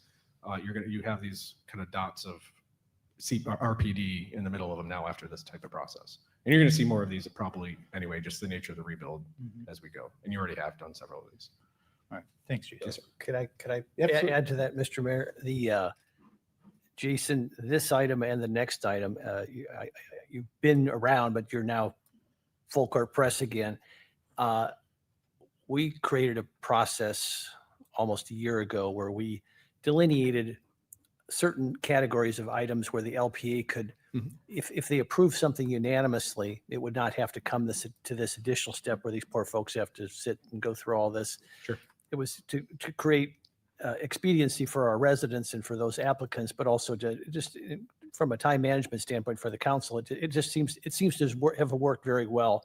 At that time, we've also talked about looking for ways to add to that list. Yes. And so just as we think about, and as you think about things as we go forward, if there are things that we can add to that LPA list that, again, with the unanimous vote, and again, the opportunity for up to 2 weeks where somebody could ask for something to come to council, I think it's a really, really effective process. So think about things policy-wise, to the mayor's point, another day, another time, but begin to think about some things to add to that list that might make sense. And that's why I mentioned that. I mean, this process, it's not adding to the list, but you would change the process to I got to you. achieve this thing. But maybe And the you can next do one that. and others might be added to the list. For Just- example, if you change it to a special exception and it's about neighborhood compatibility, then that would then fall under that process potentially also. So it doubles the speed, frankly, actually. So Very good. Thank you. yes, sir. This in the staff report, we provide that history and analysis of that comprehensive plan policy. I won't go into all the minutia of that language in there. We we provide that essentially it's a replacement of what was there as a duplex. Granted, it is a little bit bigger. The proposed structure will be kind of side-by-side units. There'll be 2 living floors on, I think in your packet is the plans for that. It is an increase to approximately 3,000 square feet total. It's about 1,500 square feet each floor. And again, the front porch and the stairs with needing the deviation from that. And again, also, this process does allow that deviation versus a variance, which has some legal issues. So it is a benefit to them at this point for this process, but again, we can change some of that later. The staff report also includes your findings and conclusions. Our findings and conclusions based on Land Development Code Section 3485B and C and 34216-2. Those are set forth the requirements for this request. Those are mostly found all to the positive. And let me skip to this. And based on those findings, staff finds that the RPD amendment meets the criteria set forth in those sections I just mentioned and recommend approval with conditions of DCI 2025-0181. And there's 3 conditions that were provided. If you have any questions on that or want me to go into more details, I'd be happy to. Just a quick question. In the title, it's a little confusing. It says it's encroaching. This has always been an issue of how it's worded. It's really only Sure. 5 feet, right? It's not really 15 feet. Right. It's you're allowed to go, yes, 10 feet, and they want to do 15 feet. So it's 5 additional feet. Yeah, but in the way it reads, it Yes. doesn't read that way. It's always been backwards to me why. And that's the way worded it's that way. written. Unfortunately, that's the way it's written in the code. It calls Yeah. it the encroachment, and we can, Okay. again, I agree with you. Because when you're talking about a variance, we use different language, but essentially the same thing. All right. That's what gets confusing. Scott, any questions for Jason? Not at this time. Not at this time. Counselor Woodson? None. Vice Mayor? Counselor King? Nothing. All right, thank you. And the Yep. applicants are here. Applicants, would you like to come up and say anything? Introduce yourself? Nothing? Got to come up to the mic and identify yourself. Yep. No, you don't? Okay, does anybody have any questions? John, do you have any questions for the applicant? Nothing. Vice Mayor? Counselor Woodson? No. Counselor Safford? No, I'm No. good. Thank you. Okay, stay seated. All right. Public comment. Are there any members of the public who wish to comment on this matter? If so, please come forward to the podium and identify yourself, provide an address and whether you were sworn in. Anyone public? No? Frankie's shaking his head no. All right, we'll close. We'll close public comment. I'm guessing there's no additional comments from the applicant at this time. I will now close the public hearing and request a discussion or a motion from town council to approve with conditions, or deny with reasons, or a continuous to a time certain. Discussion or a motion? I'll make a motion to approve ordinance 25-15 RPD 202-50181, 138-140 Delmar Avenue with conditions as outlined in the proposal. And move to second hearing. Second hearing. Oh, and move it to a second hearing. Okay, got a motion by Counselor Woodson, I'll second. seconded by Counselor Safford. Any further discussion? Counselor Woodson, Aye. Counselor Safford, Aye. Vice Mayor Adderholt. Aye. Counselor King, Aye. I'm an aye as well. That motion carries unanimously. Next is a resolution of the Town Council of the Town of Fort Myers Beach, Florida, approving with conditions or denying special exception SEZ 202-50149 to allow a like-for-like replacement of the 2 tiki huts, decking, fence, gravel, driveway, and landscaping in the EC zoning district seaward of the 1978 CCCL for the property located at 4750 Estero Boulevard, Fort Myers Beach, Florida, providing for scrivener's errors, severability, and an effective date. If any town council member has had any ex parte communication to disclose, please let us know the subject discussed and the identity of the person, group, or entity with whom the communication took place, any correspondence that you received, or observations made of the site. Counselor King, Nothing I recall. Vice Mayor, I do not believe so. Counselor Woodson, I have nothing. Counselor Safford, I do not. and nothing on my end as well. Jason Smalley has been qualified as an expert already by this town council based on his education and experience, has been accepted as an expert in the field of land use planning and development in the town of Fort Myers Beach. Are there any other individuals who would like to be qualified as an expert witness on behalf of the applicant at this time? No one. Okay. And is the property owner applicant seen a copy of the agenda backup materials from staff? I believe don't they're see here. they're even here. Okay. Go ahead, Jason. Good morning. My name is Jason Smalley. I'm the senior planner with your Planning and Zoning Department. Good morning to councilors and staff. So as was mentioned by the mayor, before you today is a special exception request for redevelopment within the town's EC zoning district. This is for 4750 Estero, otherwise known as Shores of Fort Myers Beach Condo. As was mentioned by the mayor earlier, they are requesting the rebuild of 2 tiki huts, a relatively larger one, a slightly smaller one. They'll also be replacing some pre-existing decking, fencing, and landscaping. They also will be dealing with a portion of their gravel walkway / driveway that extends past the 1978 CCCL line. The general area between the CCCL line and the seawall where the development is slated to end is approximately 2,280 square feet. Of that, the decking will constitute approximately 1,500 square feet, and the rest of the vast majority of the rest of the area is going to be landscape material. In the master concept plan that was provided to you, you can see a proposed list of species. Those species have already been looked over by Chad, but obviously he will also be looking at them through the process of redevelopment and working closely with them to ensure that the species that they choose are sustainable, right plant, right place.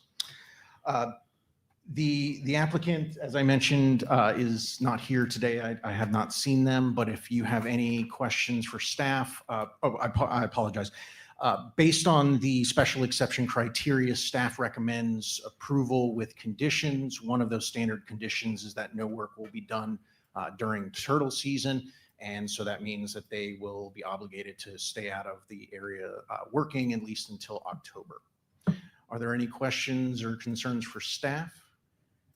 Question, Jason. So it looks like everything that's being requested is landward of the existing seawall. That is correct. Okay. I'm sorry. I also wanted to mention that the applicant's narrative stated that they've had these structures since 1982. Staff can't verify that with any permits. That's not unusual. And the LIPA aerials are only really readable as of about 2002. So staff can at least visually verify that the structures that they're asking to replace existed as far back as 2002, but the applicant states that they go back to at least 1982. Scott, any questions for Jason? So Chad, it's all good with everything? I've already talked with Chad previous to this. He's comfortable with the proposed species that they're going to be using, but he will be working with them on any dune related issues that's going on. And then once they're ready to come in for planting, he'll also be helping oversee that. Okay, great. So he's going to be in the process. He will be involved in the process. Okay, Yes. thank you. Councilor Woodson? I have no questions. Vice Mayor? No questions. Councilor King? I think just a clarification, you said October for turtle season, it should be November 1st. I'm sorry, November 1st is, I thought it was October 31st. I guess beginning on November 1st. I apologize. That's all right. That is a very relevant clarification. That's it for me. Okay, and I don't have any more questions, Jason. Excellent. I don't see the applicant here, so we can skip by that. Are there any members of public comment? Are there any members of the public who wish to comment on this matter? If so, please come forward to the podium and identify yourself. Provide your address and whether you were sworn in. Still no, Frankie? Okay. There's no additional comments, obviously, from the applicant, so I will now close the public hearing and request a discussion or a motion from town council to approve with conditions, deny with reasons, or a continuance to a time certain. Discussion and or motion. Anyone? I'll go ahead and move SEZ 202-50149, 4750 Estero Boulevard, approving with conditions and set to an effective date. All right, got a motion by Counselor King, I'll second. seconded by Counselor Woodson. Any further discussion? Counselor King, Aye. Counselor Woodson, Aye. Counselor Safford. Aye. Vice Mayor Adderhope. Aye. And I'm an aye as well. That motion carries unanimously. All right, that brings us to our administrative agenda. Our first item is a resolution of the Town Council of the Town of Fort Myers Beach, Florida, approving the selection of Cigna for medical insurance coverage and the standard for supplemental insurance coverage for the fiscal year 2025, 2026, and providing for an effective date. Take it away. Good morning, Town Council and Town staff. My name is Talisa Oliveira, Human Resources Director for the record. We are here today to present to you the staff recommendations for our benefit insurance renewal for the upcoming fiscal year. So I have Athena Urchard here from Garing Group. She's our insurance broker. So I know you usually hear from me, but she's the one that does all the magic on the back end, working directly with the carriers to help us ensure our plans and cost each year. So she has a presentation for you today. But before she starts, I did want to just let you know that finance was very involved in this process. The recommendations have been approved by finance, and they are in the budget and budgeted for. Okay. All right. I'm going to turn it over Before to you do that, Yes. Lisa, if I could just engage in a brief colloquy with the town attorney.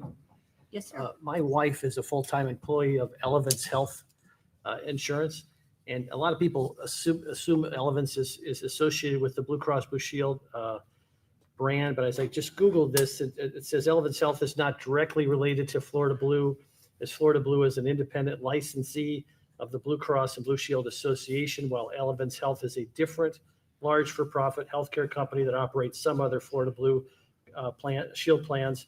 Florida Blue is part of a GuideWell family of companies and is independent and is an independent not-for-profit entity, whereas Elevance Health, formerly Anthem, is a for-profit insurer. And I would just say to the public who's watching this, Talisa and her team made this decision with the town manager as to who was selected. Florida Blue was one of the participants in that process, but they were not selected. I played no role in that selection process. So I just wanted to say all that for full disclosure. I don't believe, unless the town attorney feels otherwise, I don't believe I have to recuse myself, but I just wanted to put that on the record. I would agree with you, Vice Mayor. And by the vote today, your spouse would not receive any type of private gain or loss. No, in fact, they lost the account, even though they weren't affiliated. But yes, that's correct. Okay. Any other questions for me? All right. I'm going to turn it over to Athena. Thank you, Talisa. Good morning, Mayor, Vice Mayor, members of council, and town staff. I'm Athena Urchard from Garing Group Risk Strategies, and we're very honored to work with the town and their staff on their employee benefits program. So what we have before you today is the process leading up to this renewal. The town transitioned to the Florida Municipal Insurance Trust back in 2023. And we've had one renewal with them in 2024, which was a 7% renewal, very competitive. I will say that the landscape for medical trend right now, according to PricewaterhouseCoopers, was forecasted originally for 2025 to be 7.5%. Midway through the year, they actually increased that to 8%. So some of those drivers for medical trend are going to be a lot of consolidation within the provider community. So it drives more difficult negotiations with the insurance carriers and also difficulty obtaining staff. Within the medical realm, we especially suffer from a shortage of providers here in Florida. And there's also been an increase in inpatient behavioral health claims that has helped to drive that trend. So that's just some of the things that we're seeing in the landscape in the market. This year was our second renewal with FMIT, and the rate increase was an 85%. So obviously a staggering number for any entity. And that was largely driven by large claimant activity. And there's no way to avoid that. That's why we have insurance, but that is obviously what a big driver was for the 85%. So we took this to market, and the ancillary lines too, we were in rate guarantee back in 2023. So we did not market those, but we did market them this time around. So here are some of the RFP responses that you can see. And Aetna declined to quote because they didn't feel that they were competitive. Cigna and Florida Blue provided quotes on the medical insurance, and then we had quite a bit of activity on the ancillary lines, the ancillary being your dental, vision, and life insurance and disability. The plan comparison, as Talisa mentioned, with staff is recommending a move to Cigna. Cigna has a very competitive offer on the table. There are some modifications to the plan design, but it is still a very competitive plan design, which would increase the family deductible. I'm trying to, yeah, I can't see that far over there, so I'll have to go with this way. The family deductible from 500 to 750. It would increase the maximum out of pocket from 2,500 if you're enrolled as a single to 3,000 and to 6,000 as a family, and a bump on the primary care and specialist office visit copays. Advanced imaging would go from $100 copay to $200, and the emergency room visit would also increase. Then on the retail pharmacy side, we have tier 2 and tier 3 actually coming in at a little bit of a lower copay. So a very, not an exact match plan design, but still a very competitive and comparable plan design. Are there any questions here before I move on? Could you just as a premise, you said that last year the rates went up 7% and they're proposing 85% increase, which is obviously very significant. What under Cigna's proposal, what's the percent increase from our existing premium? 18. 18. Okay, So- thank you. Any other questions? Okay. So I'm sorry, just Oh, follow sorry. up on that. Just as a broker, is that because Cigna has the size and the scale and their pool is so much larger, they can absorb? Cigna's banking on a better year. And obviously, yes, the Florida Municipal Insurance Trust is just that. It's a trust with a lot of public sector employers in it. However, Cigna definitely has a bigger pool, if you will. They could spread the risk. Right. So behind the scenes, you're still pooled with other employers because you're actually in a fully insured arrangement. Gotcha. Thank you. So part of our analysis is to actually look at the network of the specific providers utilized by the population here at the town. And based on that, we found that Florida Blue, with their Blue Options network, matched 89% of those utilized providers, and Cigna matched to 96%. I also want to point out that Cigna has a national seamless network, which is similar to what the employees currently have with United Healthcare. And what I mean by national seamless, as you mentioned, Vice Mayor, all of the Blue Cross and Blue Shields are independently owned. So if you're enrolled in a Florida Blue PPO plan and you travel to North Carolina, you're actually accessing a Blue Cross and Blue Shield of North Carolina provider. So they have reciprocity, but it's not a true national seamless network like United Healthcare has and like Cigna has. So that's going to come into play, obviously, if you have college students that are outside of the state and retirees who may retire elsewhere. Additionally, there's been a focus here at the town on wellness, and part of Florida Blue and Cigna's offer are wellness funds, which you currently do not have today.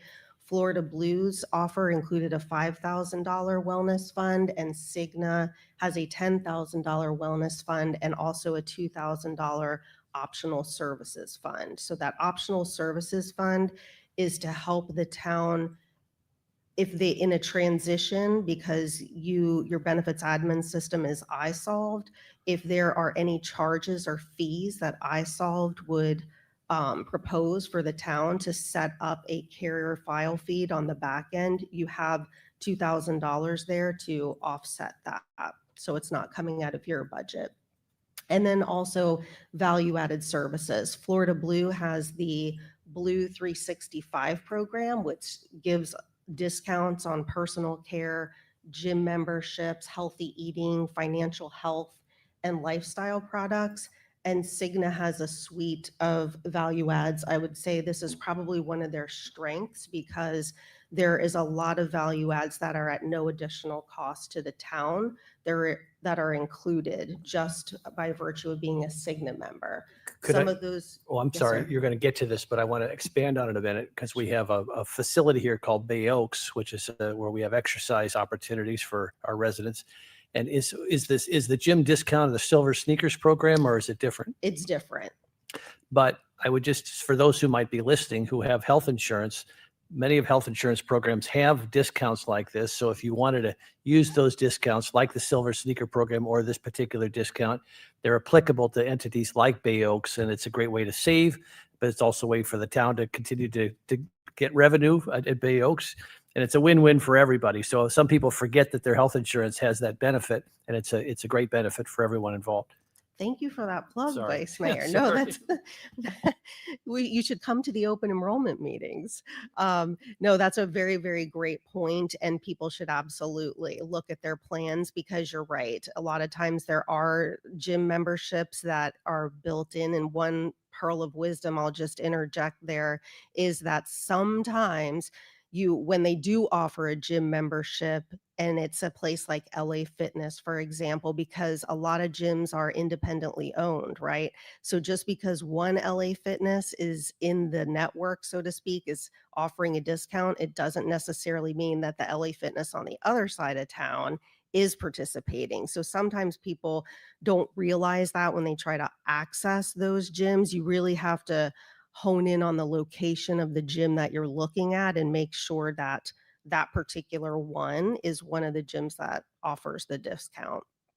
But nonetheless, in this offer, it does include gym discounts. In addition to, I can't say enough about Cigna One Guide because I myself have used Cigna One Guide. And what that is it takes customer service to really a whole nother level. So when your employees call in and they have us to lean on as well, but if they have maybe something that they want to investigate, a new diagnosis, for example, and what I had contacted Cigna One Guide about, because there was a time when we had Cigna insurance at my company, I had a very long list of lab work that needed to be done. And someone from One Guide sat on the phone with me because we had a high deductible health plan. And I went code by code by code, and probably an hour of them looking it up to tell me, here's what your responsibility would be, so that I didn't walk in blind with a very large, lab work bill. So I can't say enough about these folks because they are highly, highly trained. And the other nice thing about them is if someone is struggling with a condition, they know exactly where within Cigna to connect them so that that member is making the most of their benefits and they're getting the right resources. So it's a great, great service. They also include identity theft protection. They have a diabetes prevention program. Recovery One includes health coaches and physical therapy virtually. Happify is a gamified mindfulness app that you can download. Headspace is also another app that gives employees access to coaches and therapists and psychiatrists. iPrevail is a digital platform that targets anxiety, builds resilience, and reduces stress. They have a Healthy Babies program for expectant mothers, as well as discounts on food and personal nutrition support, which I love, with a virtual dietitian. So a lot of great offerings there for the employees. For the ancillary lines, the current carrier has been Lincoln for a number of years here at the town, and Lincoln held your current dental rates and vision rates, but the short-term and long-term disability renewals increased 5%. Not a terrible increase, but since we were out to market anyway on the medical side, we also looked at all your lines of coverage and we got competitive quotes. The most competitive being from MetLife and Standard. And we look at this because we can really maximize from a bundling capacity. And what I mean by that is if the dental, the vision, the life, and the disability are placed with one carrier, in future negotiating years, when it comes renewal time, you have more premium dollars with them. So that helps with negotiations, but it also helps from a year one perspective because they're able to get more competitive on the rates. And obviously, it streamlines administration for staff because they're not dealing with multiple vendors and multiple bills. They're dealing with one vendor for the ancillary lines. So we really had a home run this time around. So Standard matched the current benefit schedule for the dental plan and at a decrease. So that's always nice to see. A 20% decrease, which is the savings of just shy of $13,000 annually. The Vision finalists, Standard utilizes Vision Service Plan or VSP. You may have heard of that. That is who basically does the vision administration for them, and they also utilize the VSP network.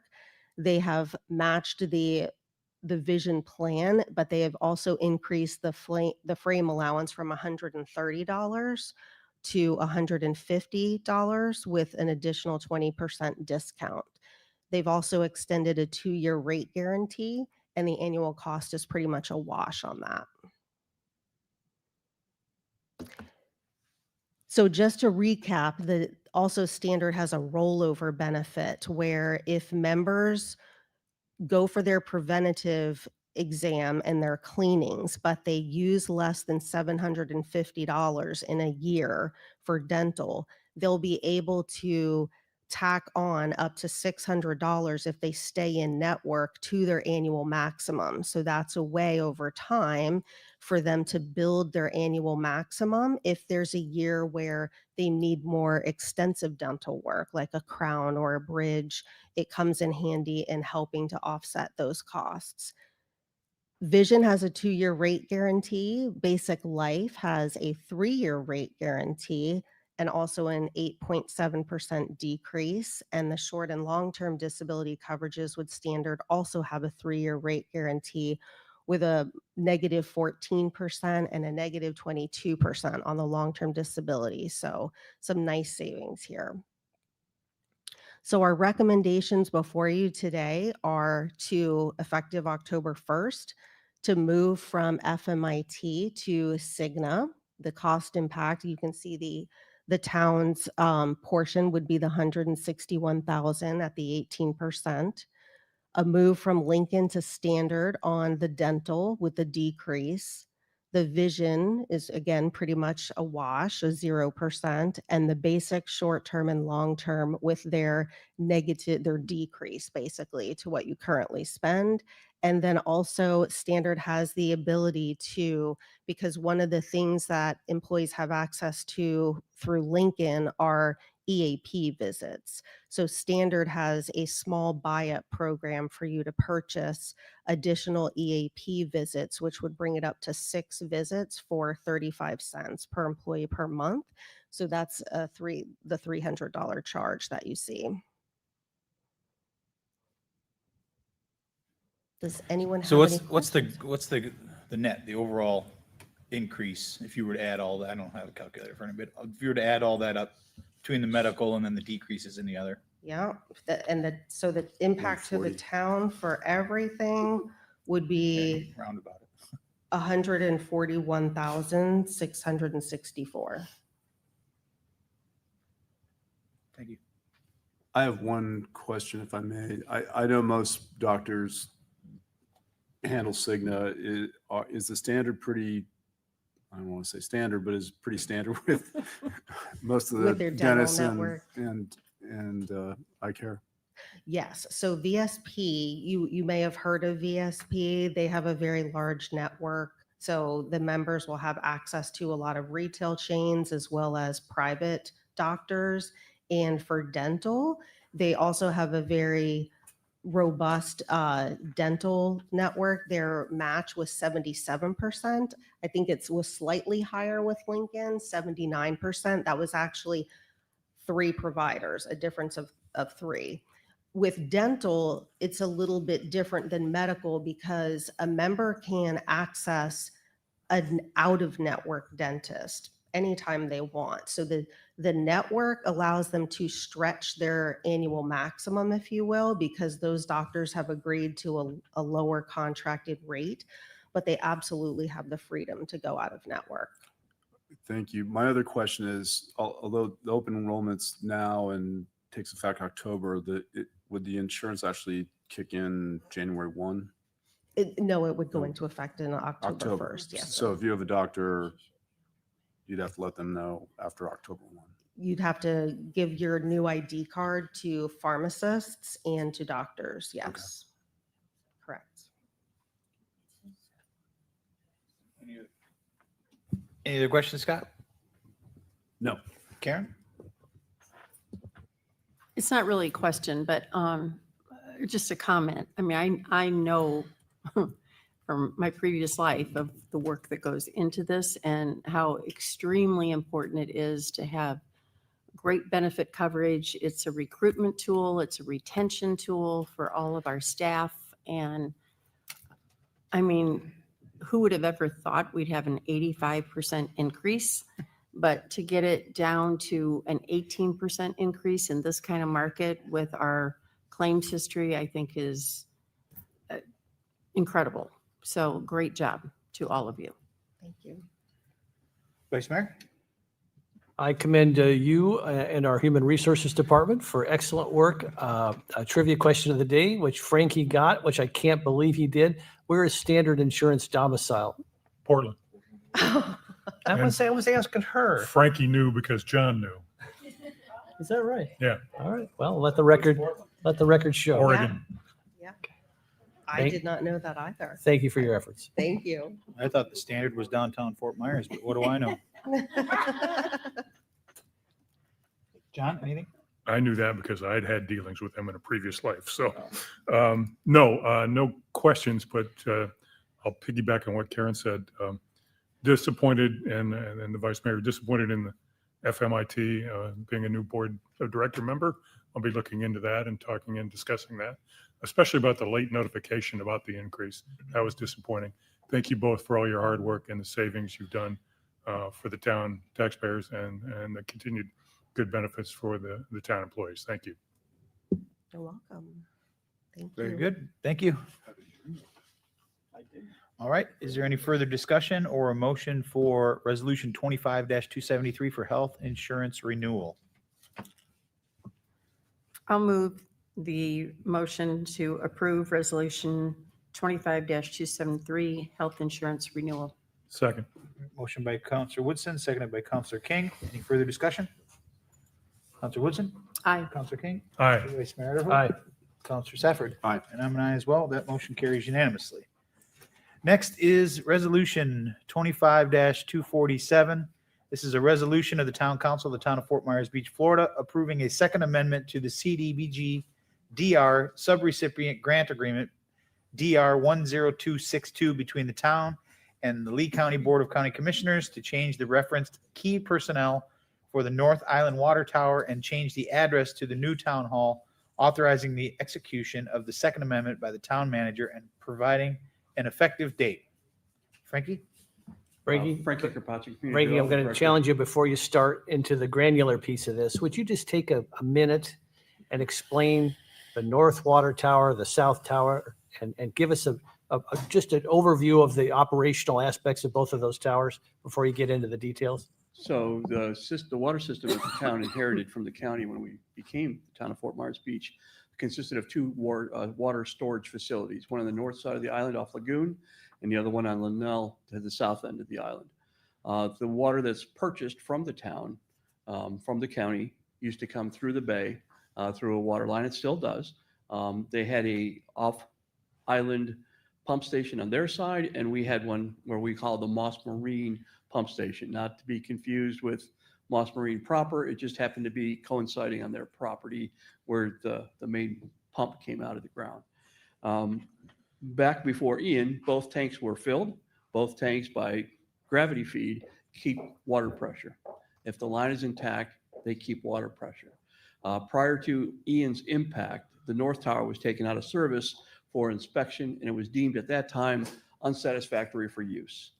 Within a month of that report, Ian hit and did a number on the rest of the whole station itself, leaving the town with just one water storage facility, which is the one on Linnell currently. The facade and structure of that building had taken a pretty good hit, but the tank itself was sound, and we are able to continue to pump and provide good quality water to the people of Fort Myers Beach. There's going to be a couple of things in the news and in the media coming up where you're going to hear about a new pump station for Fort Myers Beach. It's the county's facility. They just call it for Fort Myers Beach. And it's not exactly on our island, nor does it affect us. And it is not one of our CDBGR projects. It's the county's. What we are asking for through Well, Frankie, CDBG it does affect us. It totally But does, because it provides us the water. But it doesn't affect our CDBG. Right, or it's not included in the bundle of things that we've asked for. As far as our asks go, the North Tower is to be rebuilt. It was found functionally unsound prior to Ian. This was a great avenue for the town to get back to where we needed to be. We all know where we live. We all know what can happen to us at any given moment with storms and whatnot. To think that we've existed for 3 years with just one storage facility on this island and been able to handle that and keep up with the water pressures has been a miracle in and of itself. But we definitely don't want to get to the point where we're just calling, hey, Culligan man, every time we run out of water. Frankie, that was an excellent overview. Just out of curiosity, I've heard where there was discussion of having, instead of just being dependent upon one source of water from that North Tower, or heading to the North Tower, there was some discussion of tapping in on the south end to Bonita Springs. That still would come through the Lee County distribution line. Is that Yes. happening, or could you give us an No, update but on I mean, it would still be, we always talk about the village or the city of Bonita. It wouldn't actually be them. It would actually still be through the county. We have not explored that since, I think we've had a few discussions. Yeah, we would also need a larger booster pump on that end to traverse the bay opening on that is. But is that something potentially in the long-term plan of the Potentially, island? yes. I know the counties, the talks that we've had with their team and our team, that they are looking at totally revamping that down the road as well. That plant that they have that provides that water is a little younger and a little bit more robust than the one that they currently have now. And that's part of the reason why they're replacing it. Just to state the obvious, if we had that second option through Bonita, that would create redundancies that could be helpful, obviously, in the time of emergency. You are correct, sir. And redundancy in that line of work is something that you have to have. It's not a luxury. It's a must. So that is the next check off on the list as soon as we get the matters at hand taken care of. Gotcha. Thank you. But what I'm here today to just brief to you, you have a couple of things in front of you. B, C, and D are all the same. They're just related to the different projects within the CDBGR asks that the town made. And basically what it's doing is it's taking the financial burden off the town manager, who was acting finance director until we got one. And now it's reestablishing Joe Onzik back to his original role as our finance director. So that's the ask. So I just wanted to get up here and just say that. So I don't know if that moves things along quicker or whatever. So but basically all you're saying is it's going to change to Joe's name versus. Yes, that's Will's all name. those three items are. Yes, sir. Not changing the funding, not changing No, the sir. projects, not No, changing sir. anything, just No, a sir. name change on. And by law, and address. with HUD, we have to do that. We have to make sure that any changes that we do have to senior staff or senior people that are put onto those lists have to be mandated and go before council to be voted.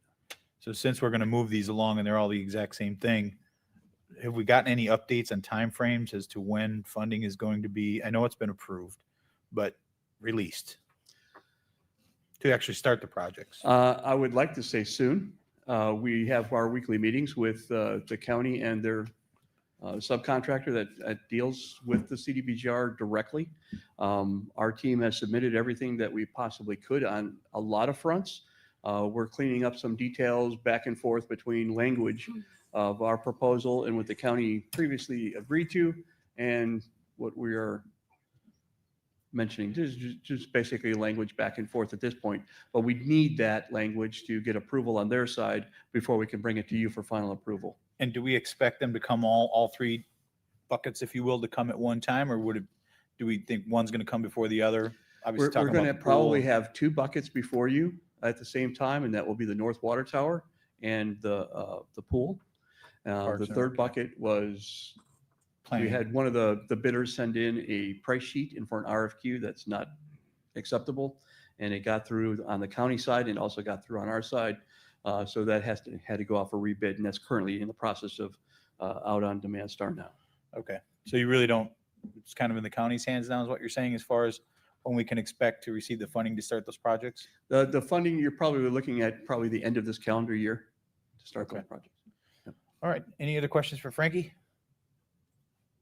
None? Thank you, sir. Thank you. No need to come back up on the other ones. We'll just, well, unless Will wants you to come back up for some reason. but- All right, is there any further discussion or a motion for resolution 25-247 for CDBG DR organized change for the North Water Tower? I will move it. Is there I'll a- second. All right, a motion by Mayor Aller, seconded by Counselor Woodson. Any further discussion? I'm an aye. Counselor Woodson? Aye. Counselor Safford? Aye. Vice Mayor Adderhope? Aye. Counselor King? Aye. Motion carries unanimously. Next is item C. This is for resolution 25-248.